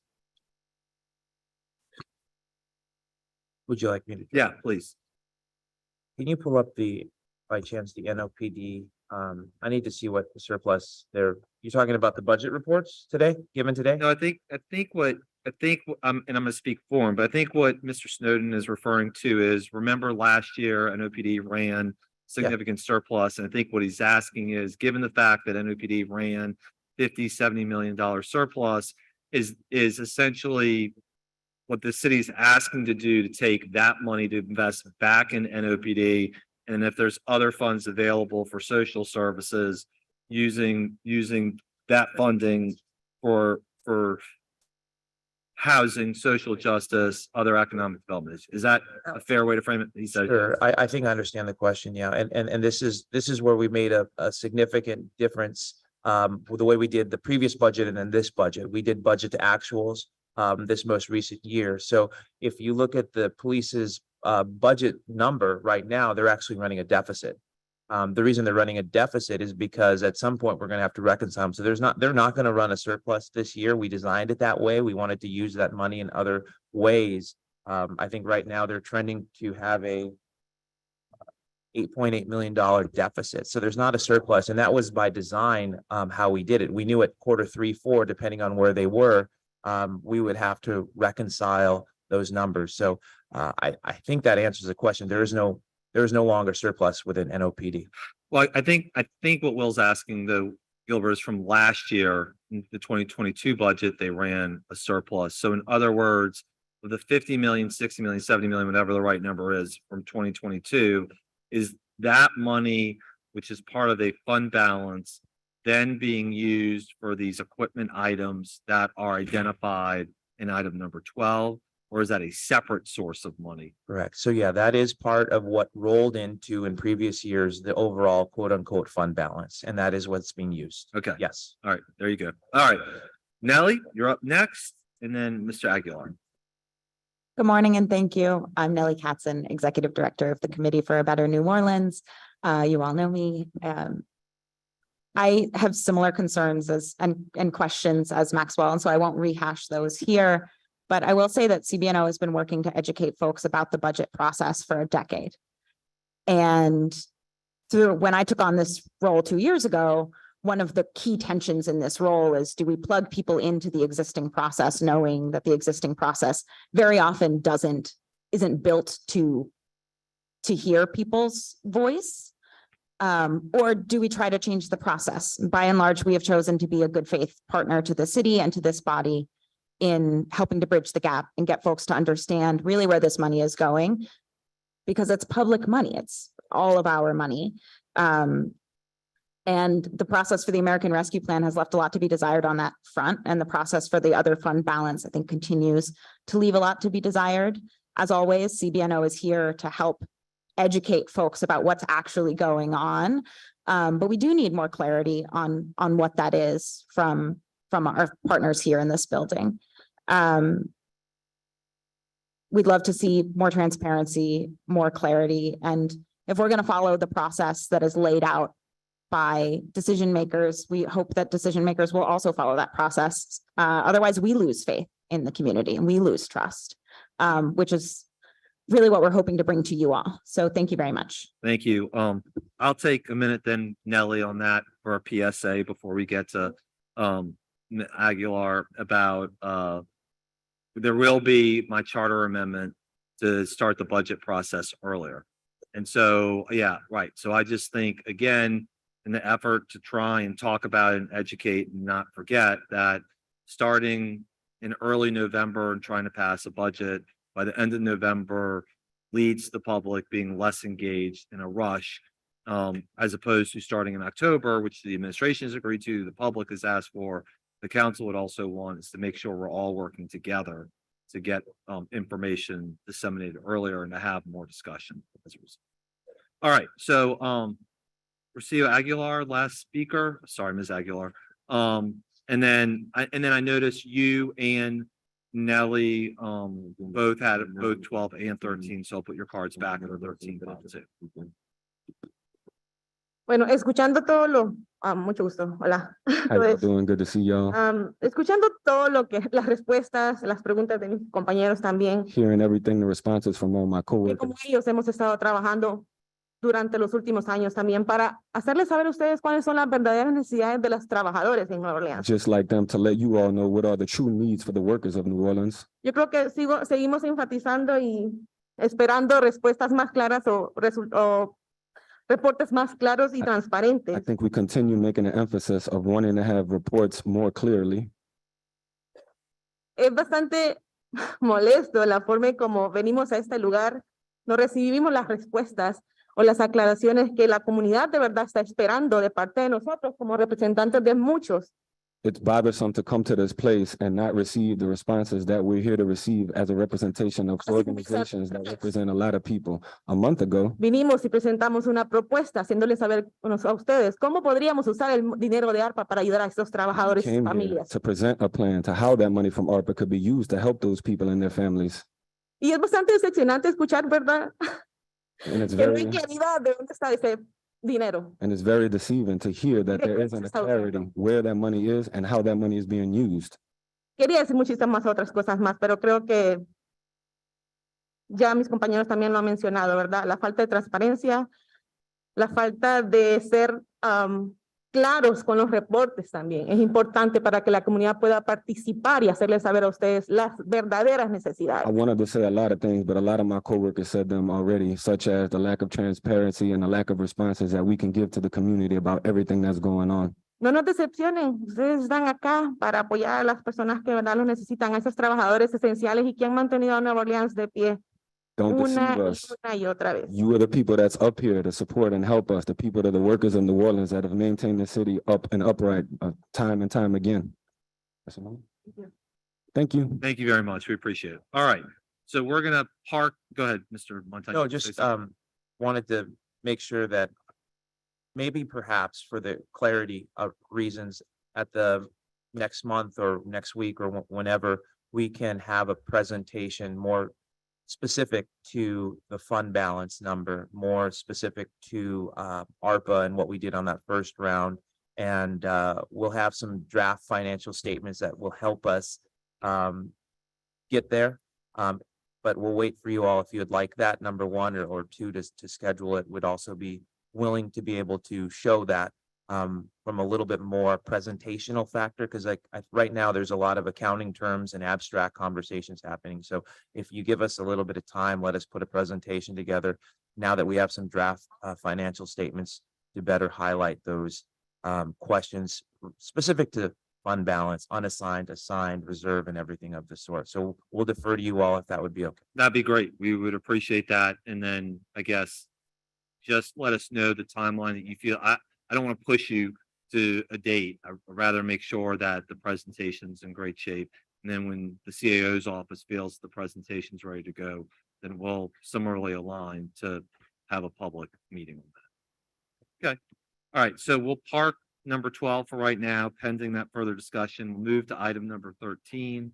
And then I have a comment cards here. Maxwell, you're up first, then Courtney, Maggie Herman, and then it looks like Derek Torres. Thank you, council members, Maxwell Charter, Louisiana Fair Housing Action Center. And on that, and I appreciate the request for more information on this. And I would just, it would be great if we have a little lead time. So everyone, I know there's a lot of interest in this. It would be great to get that out to the public and make sure everyone knows when that's happening. I just want to start by thanking both the council and the mayor's office and the CAO for altering the initial request for the remaining ARPA money to take some community needs into consideration. I know we've been having lots of meetings. We really appreciate y'all listening and paying attention. I think the Zero Fares program, the RTA, the labor audit, the language access program, they're going to help some of our most vulnerable residents. And so that's really important. And so there's a great first step. We're going to keep advocating for the rest of this because there are some missing programs there that we were recommending for this first allocation or the remaining allocation of ARPA funding. And in particular, this request doesn't include 2 housing programs that are desperately needed and that many of you expressed excitement about at previous meetings. That's the owner occupied rehab program to help seniors on a fixed income. And then the renter rehab program to help folks stuck in homes with serious health and safety issues and small landlords who need a little extra capital to fix those up. And I just want to highlight again, I'm sure you all saw this yesterday's headline, so that unsheltered homelessness increased by 50% last year. So it's really hard to understand why we would be deprioritizing housing relief right now. The HUD grant we received is super important, but we need to start going upstream and addressing the needs. So addressing the needs of people on the street is essential. But everyone agrees that we'll never stop the flow of people onto the street if we don't start building a huge amount of new affordable housing. And this current proposal just doesn't go anywhere near far enough to do any of that. So I think, and there's one piece here that I think it does seem like maybe is getting a vote today, which is the piece that moves money from broadband to police dogs and kennels and horse trailers. And that, again, it's hard to see that and say, like, we just are urging you to put people first, to put homes for people out of homes for animals. So thank you. Thank you. All right, Courtney Jackson, Councilman- Maggie Herman, Derek Torres, and then Jeanette Martin. Councilman Jeruso, would you mind if I just? Yeah, responded, absolutely. To part of Max. So when we made the first ARPA presentation, which included $10 million for housing, serendipitously, we did not know that Unity, that was to fill the gap that we thought was not going to be awarded by HUD. And then 24 hours later, HUD decided to award Unity. And so Max, we agree that that is a huge boon, but it's the beginning of the story, not the end. And so the only thing that's been adjusted in the ARPA package that you heard a few weeks ago was that $10 million is now redistributed. And I just spoke to Tyra this morning so I could make sure I got the exact redistribution. It's going to be $1 million to shore up the low barrier shelter. It needs a variety of sort of capital and human capital and actual capital improvements. $1 million for intensive assistive outreach to assist Unity in the grant. With that grant, a lot of it is going for programs and services, not necessarily outreach workers. And we really feel that if we are going to get 400 people off the streets and clear encampments in that manner, that we need some really intensive additional capacity. And so that's $1 million there.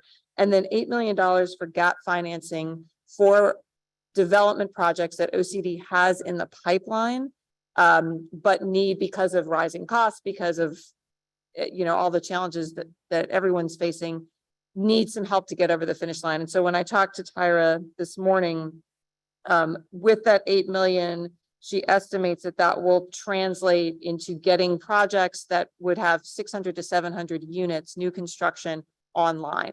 This is all a process. They're going right now. Those projects are going through applying for state funds. That those awards will be made in June. The gaps will be.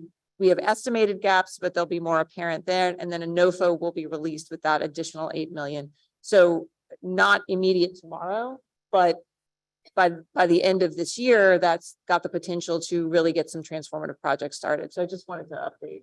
Thanks, Max, for your help on that. Thank you, Dr. Beckman. That was helpful. All right, Courtney Jackson, Maggie Herman, Derek Torres, and Jeanette Wardo. Jeanette, you have 2 cards, so let you speak once. Yeah. Thank you. All right, go ahead, Courtney. Good morning, council members. Thank you so much for being here today. I just want to highlight what my colleagues in the advocacy space are saying about this money going to people. For 2 years now, Ride New Orleans has been working with our partners in the Youth Master Plan to really make sure that we are connecting the needs of youth to decision makers. And a big piece of that is access, and access is transportation. They have said time and time again that they can't get their needs met if they don't have access to said needs. And so not only is it about zero fares, but it's also about the accessibility and reliability of transit. And I am so happy to hear that we are going to tackle one of those barriers with this funding. We have shown in our white paper on zero fares, and thank you, Councilmember Moreno, for highlighting that, the importance of it and how easy it can be done, because it's being done across cities around the United States. We will continue to support the RTA to make sure that this is done and done right, so that it'll not only be zero fares for youth, but then be pushed out into zero fares for our lower income transit riders. Thank you again for this, and we are excited to hear more about this on the 11th. Thank you so much. Yeah. We really appreciate it. Councilmember Green. I just want to make sure that the 5 million that we're talking about is going to provide zero fares across the boards, right? Councilmember Moreno. Thank you, Mr. Chair. It would be zero fare for under the age of 18. Yes. That's not the discussion that I had in terms of building up ridership and the importance of making fares available to elderly who were unable to afford the fares, who couldn't get around and the like. And I just want to be on the record that when I had the discussion and there was questions asked as to whether or not I would support this, it was my understanding that it was designed to increase ridership and make resources available to people to get around because they can't. And so there's a disconnect that is of concern to me that I'll address with you, but I thought that 5 million was the fare box replacement that was going to make this transit available to all of our citizens. So we may be talking about 2 different things. I'm not sure about that particular funding. What I've been advocating for and working with Ride New Orleans is on the youth funding. But you may have been having other discussions about the helping those with special needs and the elderly, which may also be covered. I like clarity from Ride New Orleans. I can't support something that's different. Well, I can. I must say that.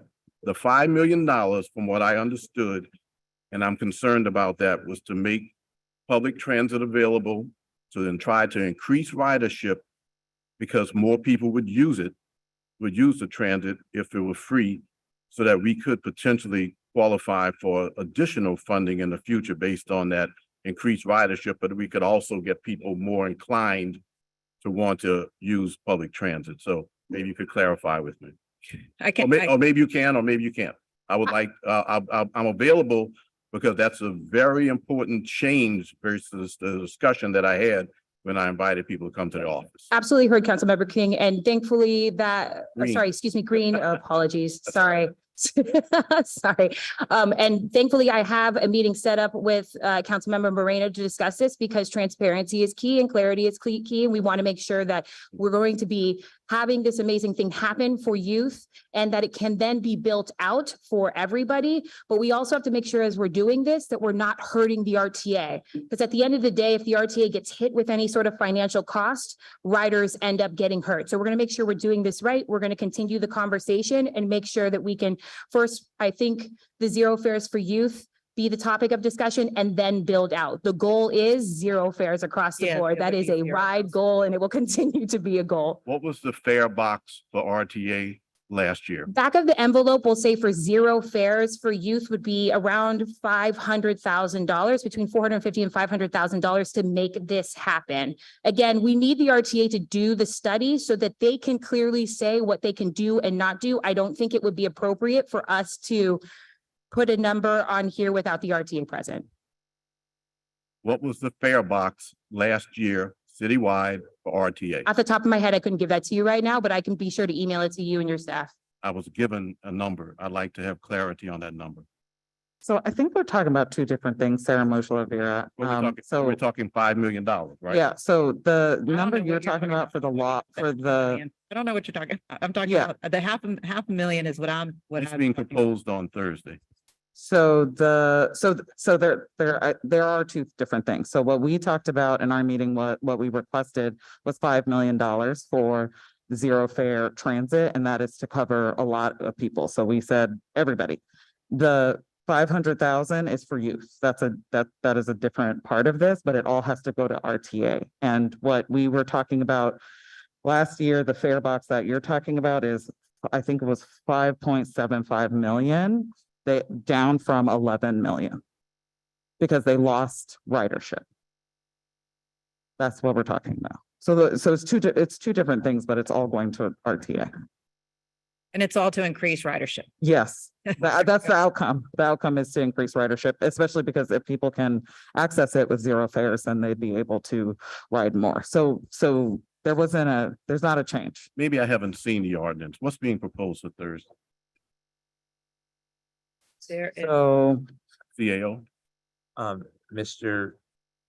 Chairman, Councilmember Green, our proposal will be the same that it was on April 13th, and I believe council is going to make their changes that have augmented what I think Councilmember Druso said, with almost everything on top, but then some changes on the bottom relative to the exception of the public safety warehouse and the Six Flags and regional business park piece. All right, so it seems like there needs to be some greater clarity around all of this. And I would urge that we all have to be on the same page when it comes to this. So all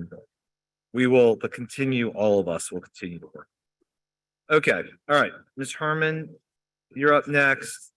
Derek Torres, Jeanette Wardo, and then Sarah. Hi, my name is Maggie Herman. I'm the Manager of Planning and Initiatives with the New Orleans Children Youth Planning Board. I'll be brief and echo my partner's appreciation for clarity and transparency, and just name that we would, from the Youth Master Plan perspective, which is a citywide community-owned plan with a host of solutions to support youth success birth to 24, really push for the zero fare for youth, and also be glad to explore conversations around how to include the 18 to 24 population in that as we explore what connection and reconnection for those young people look like in learning and career opportunities. And I'll look forward to further conversation. Thanks. Thank you. And I just kind of want to reiterate, like, while we're in committee meetings and council meetings, that only staff should really be approaching the dais. So I'm happy to start doing it at budget, but I think we just kind of need to have a general rule that unless you're staff or administration or council members, please stay in the audience. All right, Mr. Torres, Jeanette Wardo, Sarah. Oh, Sarah, you got two cards, but it's one. Okay.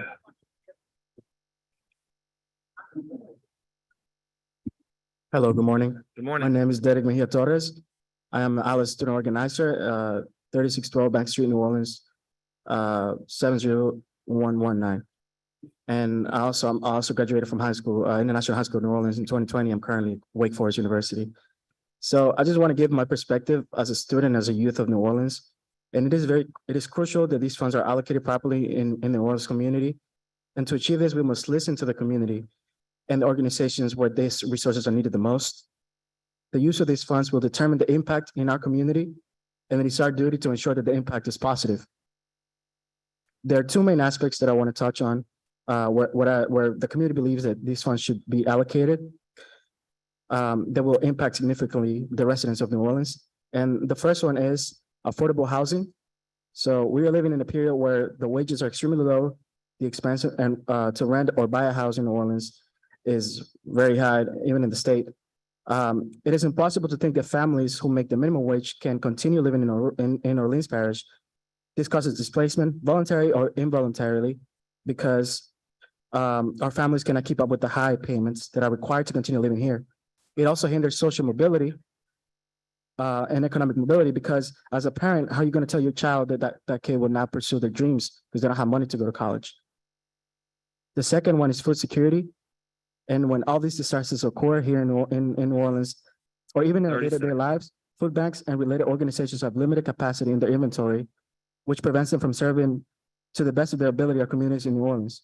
A successful example of how to allocate these funds properly happened after Hurricane Ida, where our families, thanks to the support of for Together New Orleans, to Alice and many other partner organizations, received a stipend to buy basic needs to overcome the hardships that caused by the hurricane. These funds need to be used to provide more resources to increase these organizations' capacity and inventory. In addition, these funds are needed to provide a more equitable process to help working families who make barely the amount to be eligible to qualify for traditional government pantry assistance due to its financial restriction, and ensure an equitable Okay, access. Thank you. That's Oh, your it's time. over? Yeah, Okay. it's your time. Yeah, thank you. Thank you. All right. Jeanette, then Sarah, Nellie, Ms. Aguilar again, and then Lexi, you're last. Thank you. Good morning, council morning. members. Jeanette Gerardo for the New Orleans Workers Center for Racial Justice. I just want to echo again, partners' appreciation for the time, although I notice I feel like we need to bring this back around and remember that this American Rescue Plan funds were to help rescue essential workers recover from the extra physical, mental, financial, health burdens and inequities that were already in place and further amplified by the pandemic. Our first and most important need of this city is not kennels for canines. I think that's pretty clear, and I'm really offended by the comment and the lack of acknowledgement of what these funds were meant for. They were not meant for Six Flags. They were meant for the people. And when we talk about this 100 million that we have reserved in the city budget for emergencies, we are in an emergency now. We have problems with food access, with housing, with just a fair working wage in this city. And yet our priority for this city is going to be kennels for the dogs, housing for the horses, and not housing for our people.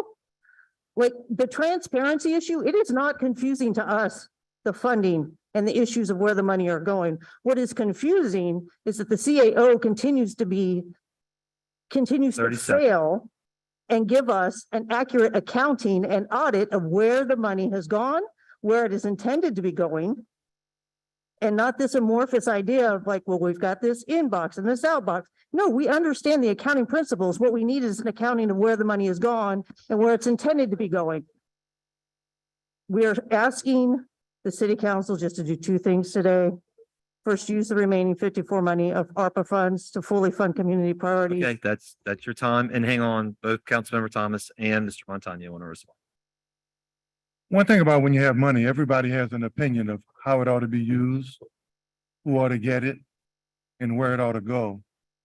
I'm going to harken back to a survey before I became elected, when 205 people to 5 in New Orleans East voted to make sure that not only would Six Flags happen, although Jazzline said happen, but that it would have the type of public partnership that they thought it deserved. Everybody wants some cash. Everybody deserves the people's cash.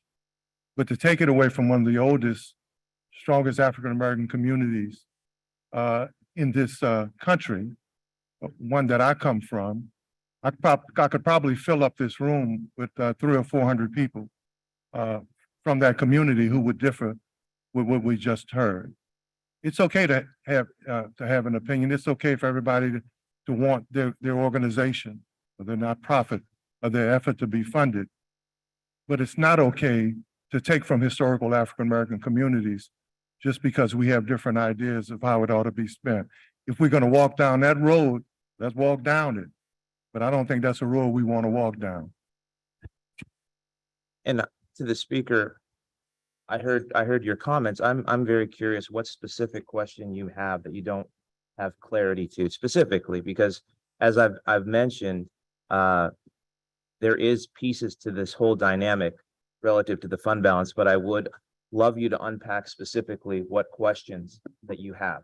I believe that there have been many specific questions asked by my colleagues that have been unaddressed. You said there was a failure of presentation. I'm very curious what's. I did not say failure presentation, and I'm not going to have this discussion with you now because that is not what this is about. Mr. Chairman, This is about this an is where I audit have my that has not challenge, been and completed forgive me or for speaking performed. Out of school, but there are so many global, lack of transparency, lack of, accountability, all these different dynamics.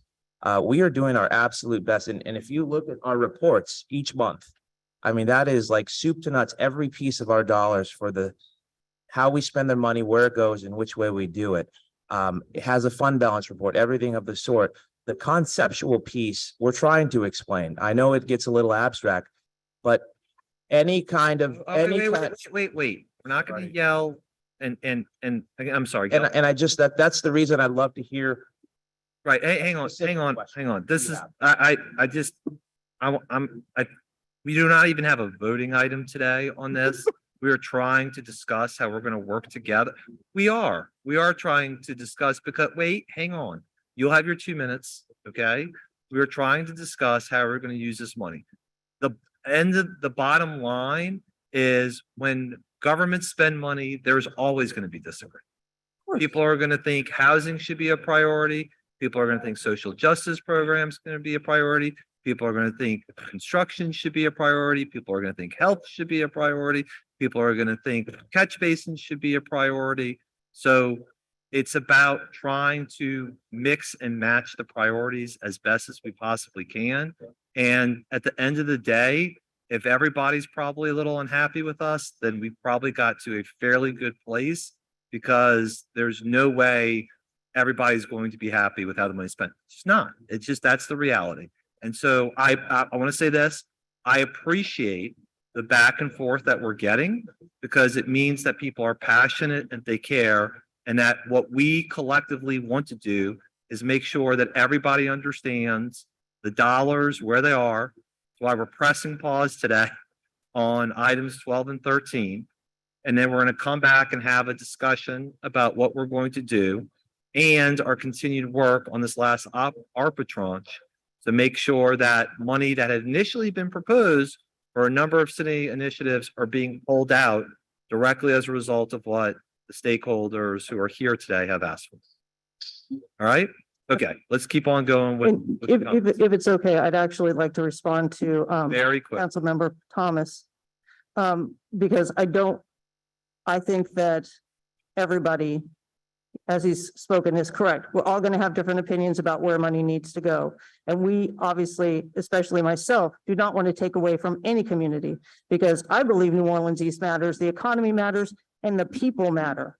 But whether or not the ARPA funding is the proper way to do that is a different question because that money came with specific priorities that it was meant to be spent on. Well, thank you for your time. Yeah, Jeanette, can I just say this, like in fairness, like yes, initially the ARPA funding said basically three purposes, right? Right. Place city revenue, money for people who were underpaid or challenged and for green infrastructure.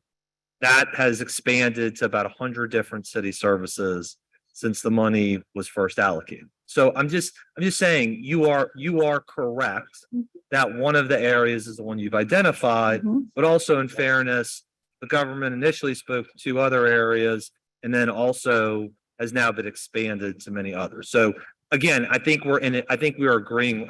I know it seems like we're disagreeing with each other, but I think we are agreeing that this is an and proposition. Of course. And so I think we want to make sure we're in that space as much as we possibly can. Yes, and and when Councilwoman Moreno was asking the specific questions about, how much money we have left, how much have we spent?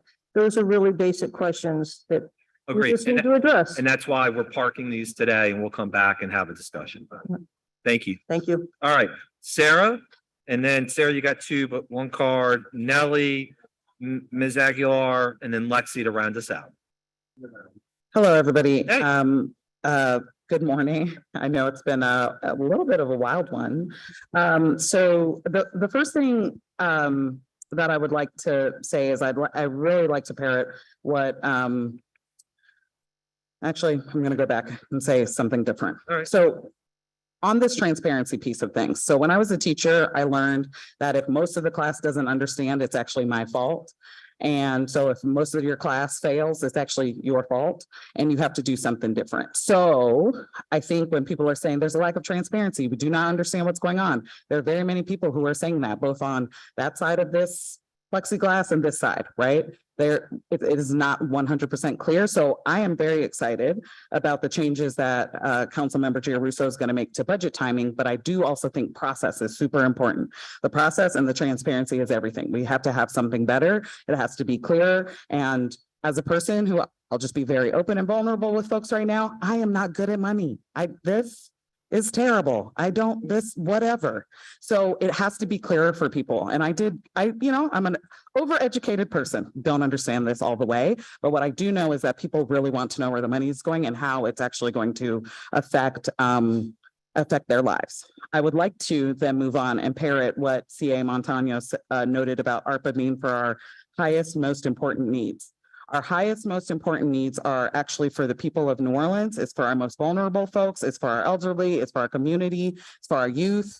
It's for our families. And so, yes, people will have a problem with the allocation towards police dogs and horses. I promise you, if you spend that money instead on housing, if you spend that money instead on youth programs, you will have better outcomes. We will be actually able to prevent violence. Thank you. Thanks. Thank you, Thanks, Sarah. folks. And thanks, Tom. And that's my time. Thank you. Yeah, thank you. And I guess, as part of that discussion, I think it'd be good to also see like, what are the housing costs? What are the youth costs? Like what is the city invested in the last couple of years, maybe even as compared to the years before, because I think that will be eye-opening to people too, how the administration has pushed for investment in youth and family services and this council and for housing and this council.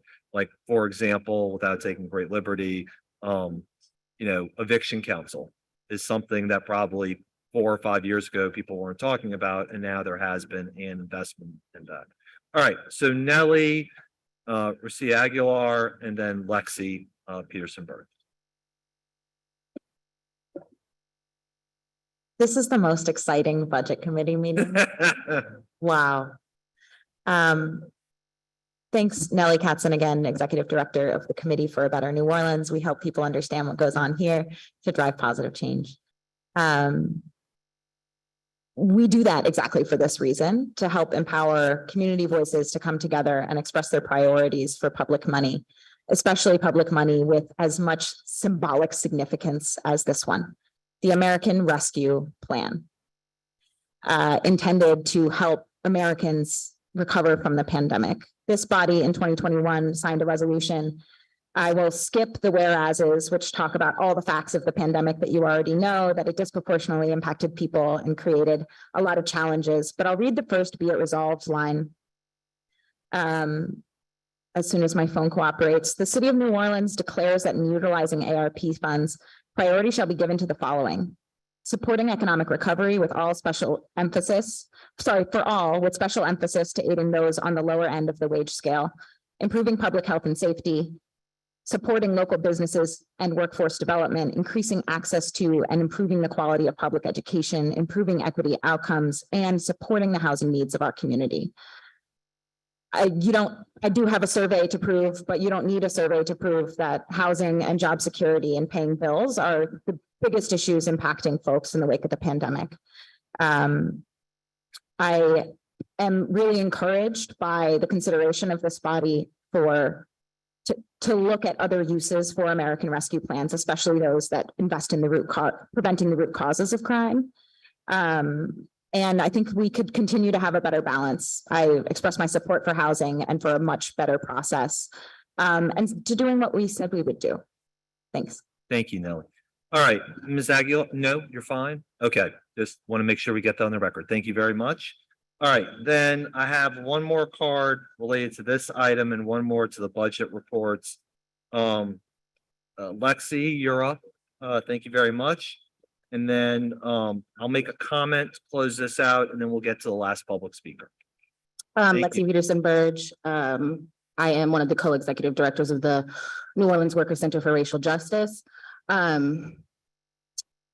think the frustration is really birthed out of almost feeling a little insulted in regards to our ability to engage with the process, our ability to know where the money is going and what is happening with it, the types of questions that the community is asking that seem to continuously not fully be answered.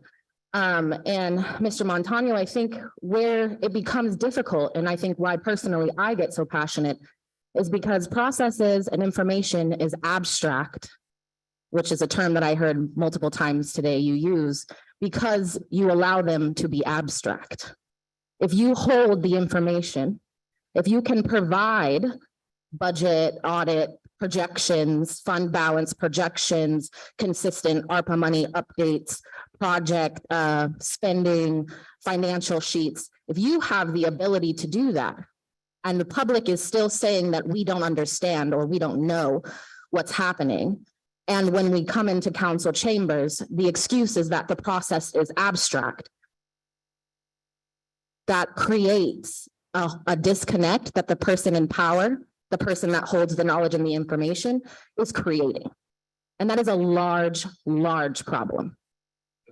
I think that that's why you hear us in the audience upset. That's why I just got upset, because it is an insult. It is abstract because it has been made abstract, because abstract processes are beneficial to those who are in power, moving and shifting money around when we're just asking for some food security for our people and housing and you know, a $500,000 labor audit. So I think that that's an important point that needs to be made. Thank you. Thank you. Just one thing to add to that, and maybe instead of abstract, I can say timing, and I'll go back to the fund balance. It really boils down to three things: the assigned portion of fund balance, the unassigned portion of fund balance, and the reserve. The number that everybody is curious about is the unassigned number. So you see the 300 million out there.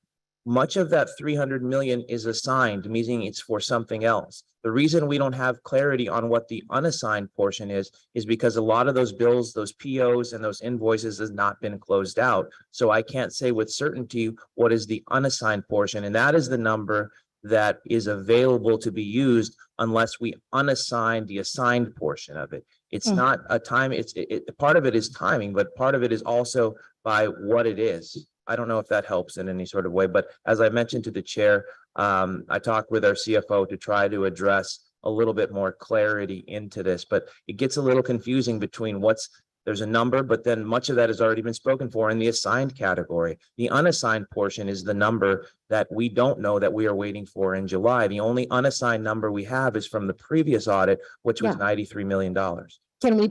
Can based off of all of the CEAs, the agreements that we have on spending, the revenue that the city is expected to have, could that number be projected?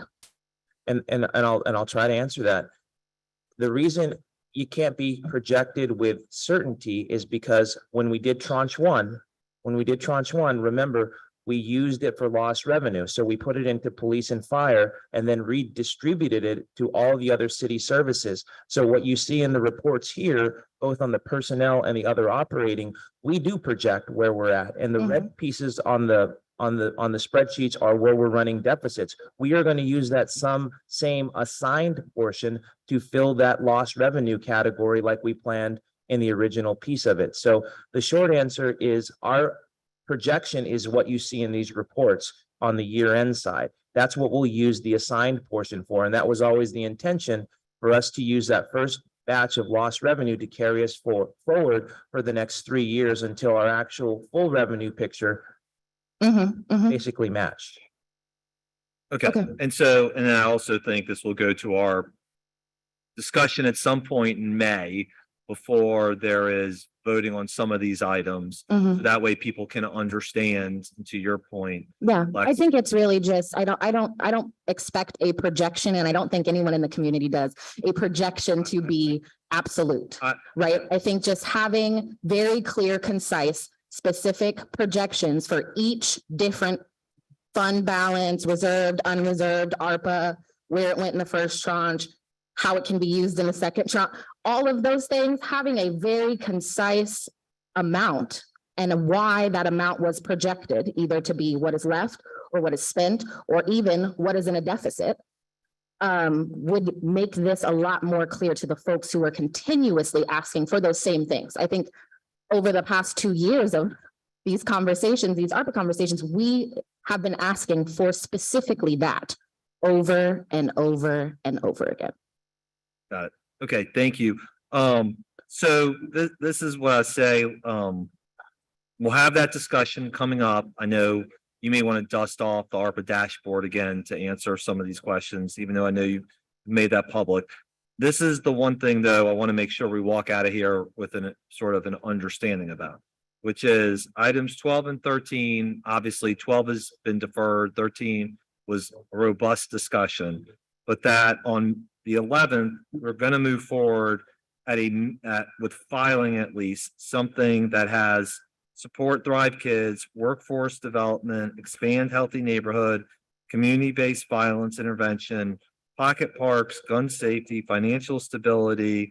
I think the unsheltered's being repurposed as described by Dr. Avegno, that $10 million, food security program, the labor audit, the 500,000 for translation services. We're going to work on whatever the right amount is for RIDE. I know that was in debate, and I even had trouble hearing because council members Green and Moreno were discussing it with me. And then the warehouse and Six Flags.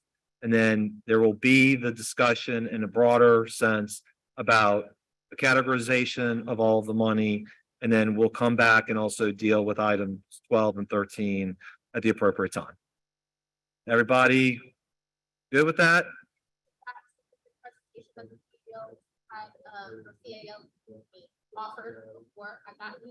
So this is what I would say. The items I just rattled off, I want to make sure are in an instrument that we file on the 11th.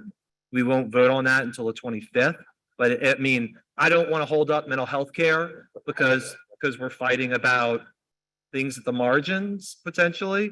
And then hopefully in between the 11th and the 25th, we can have the presentation that we've been discussing about today. And we make sure we're as close on the same page as possible. All right. Love it when a plan comes together. All right. Last, thank you all very much, administration, for being here. We appreciate it. Ms. Martin, you had a comment you wanted to make about the budget reports. And then after you're finished, we'll adjourn the meeting. You have 2 minutes. Good morning, ma'am. Good afternoon.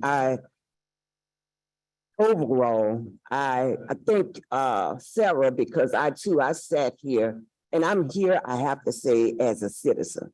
I do not want to be connected to an organization in this moment because what I've heard at this meeting has saddened me as a citizen. Thank you, Representative Councilman Thomas, for joining us in our effort a couple of weeks ago to just come together to seek some solace around the violence that we're experiencing. But it is a direct result of poverty, no excuse, poverty, no housing, no safe, secure housing. As a citizen, separate and apart from my day job, in the last 3 weeks, I've been in homes that had buckets that was catching water, that has an AC unit that's blowing out nothing but mold, and it's so strong, we had to leave out of the house, but that family lives there.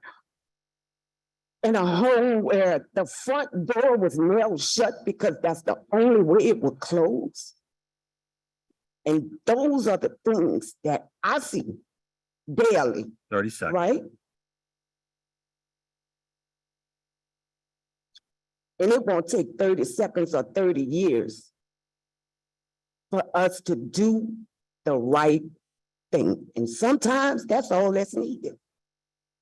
And whatever the right thing is to you, you have to know that you have to sleep with it. I know nothing about budgets. I know nothing about ARPA. I know nothing about any of that, but I know community. Thank you. All right, well, thanks to everybody for being here, and thanks for all this conversation and back and forth. It's always helpful. I'll move to adjourn, second by Council Member Green, 3 yeas, no nays, we stand adjourned. Thank you all very much.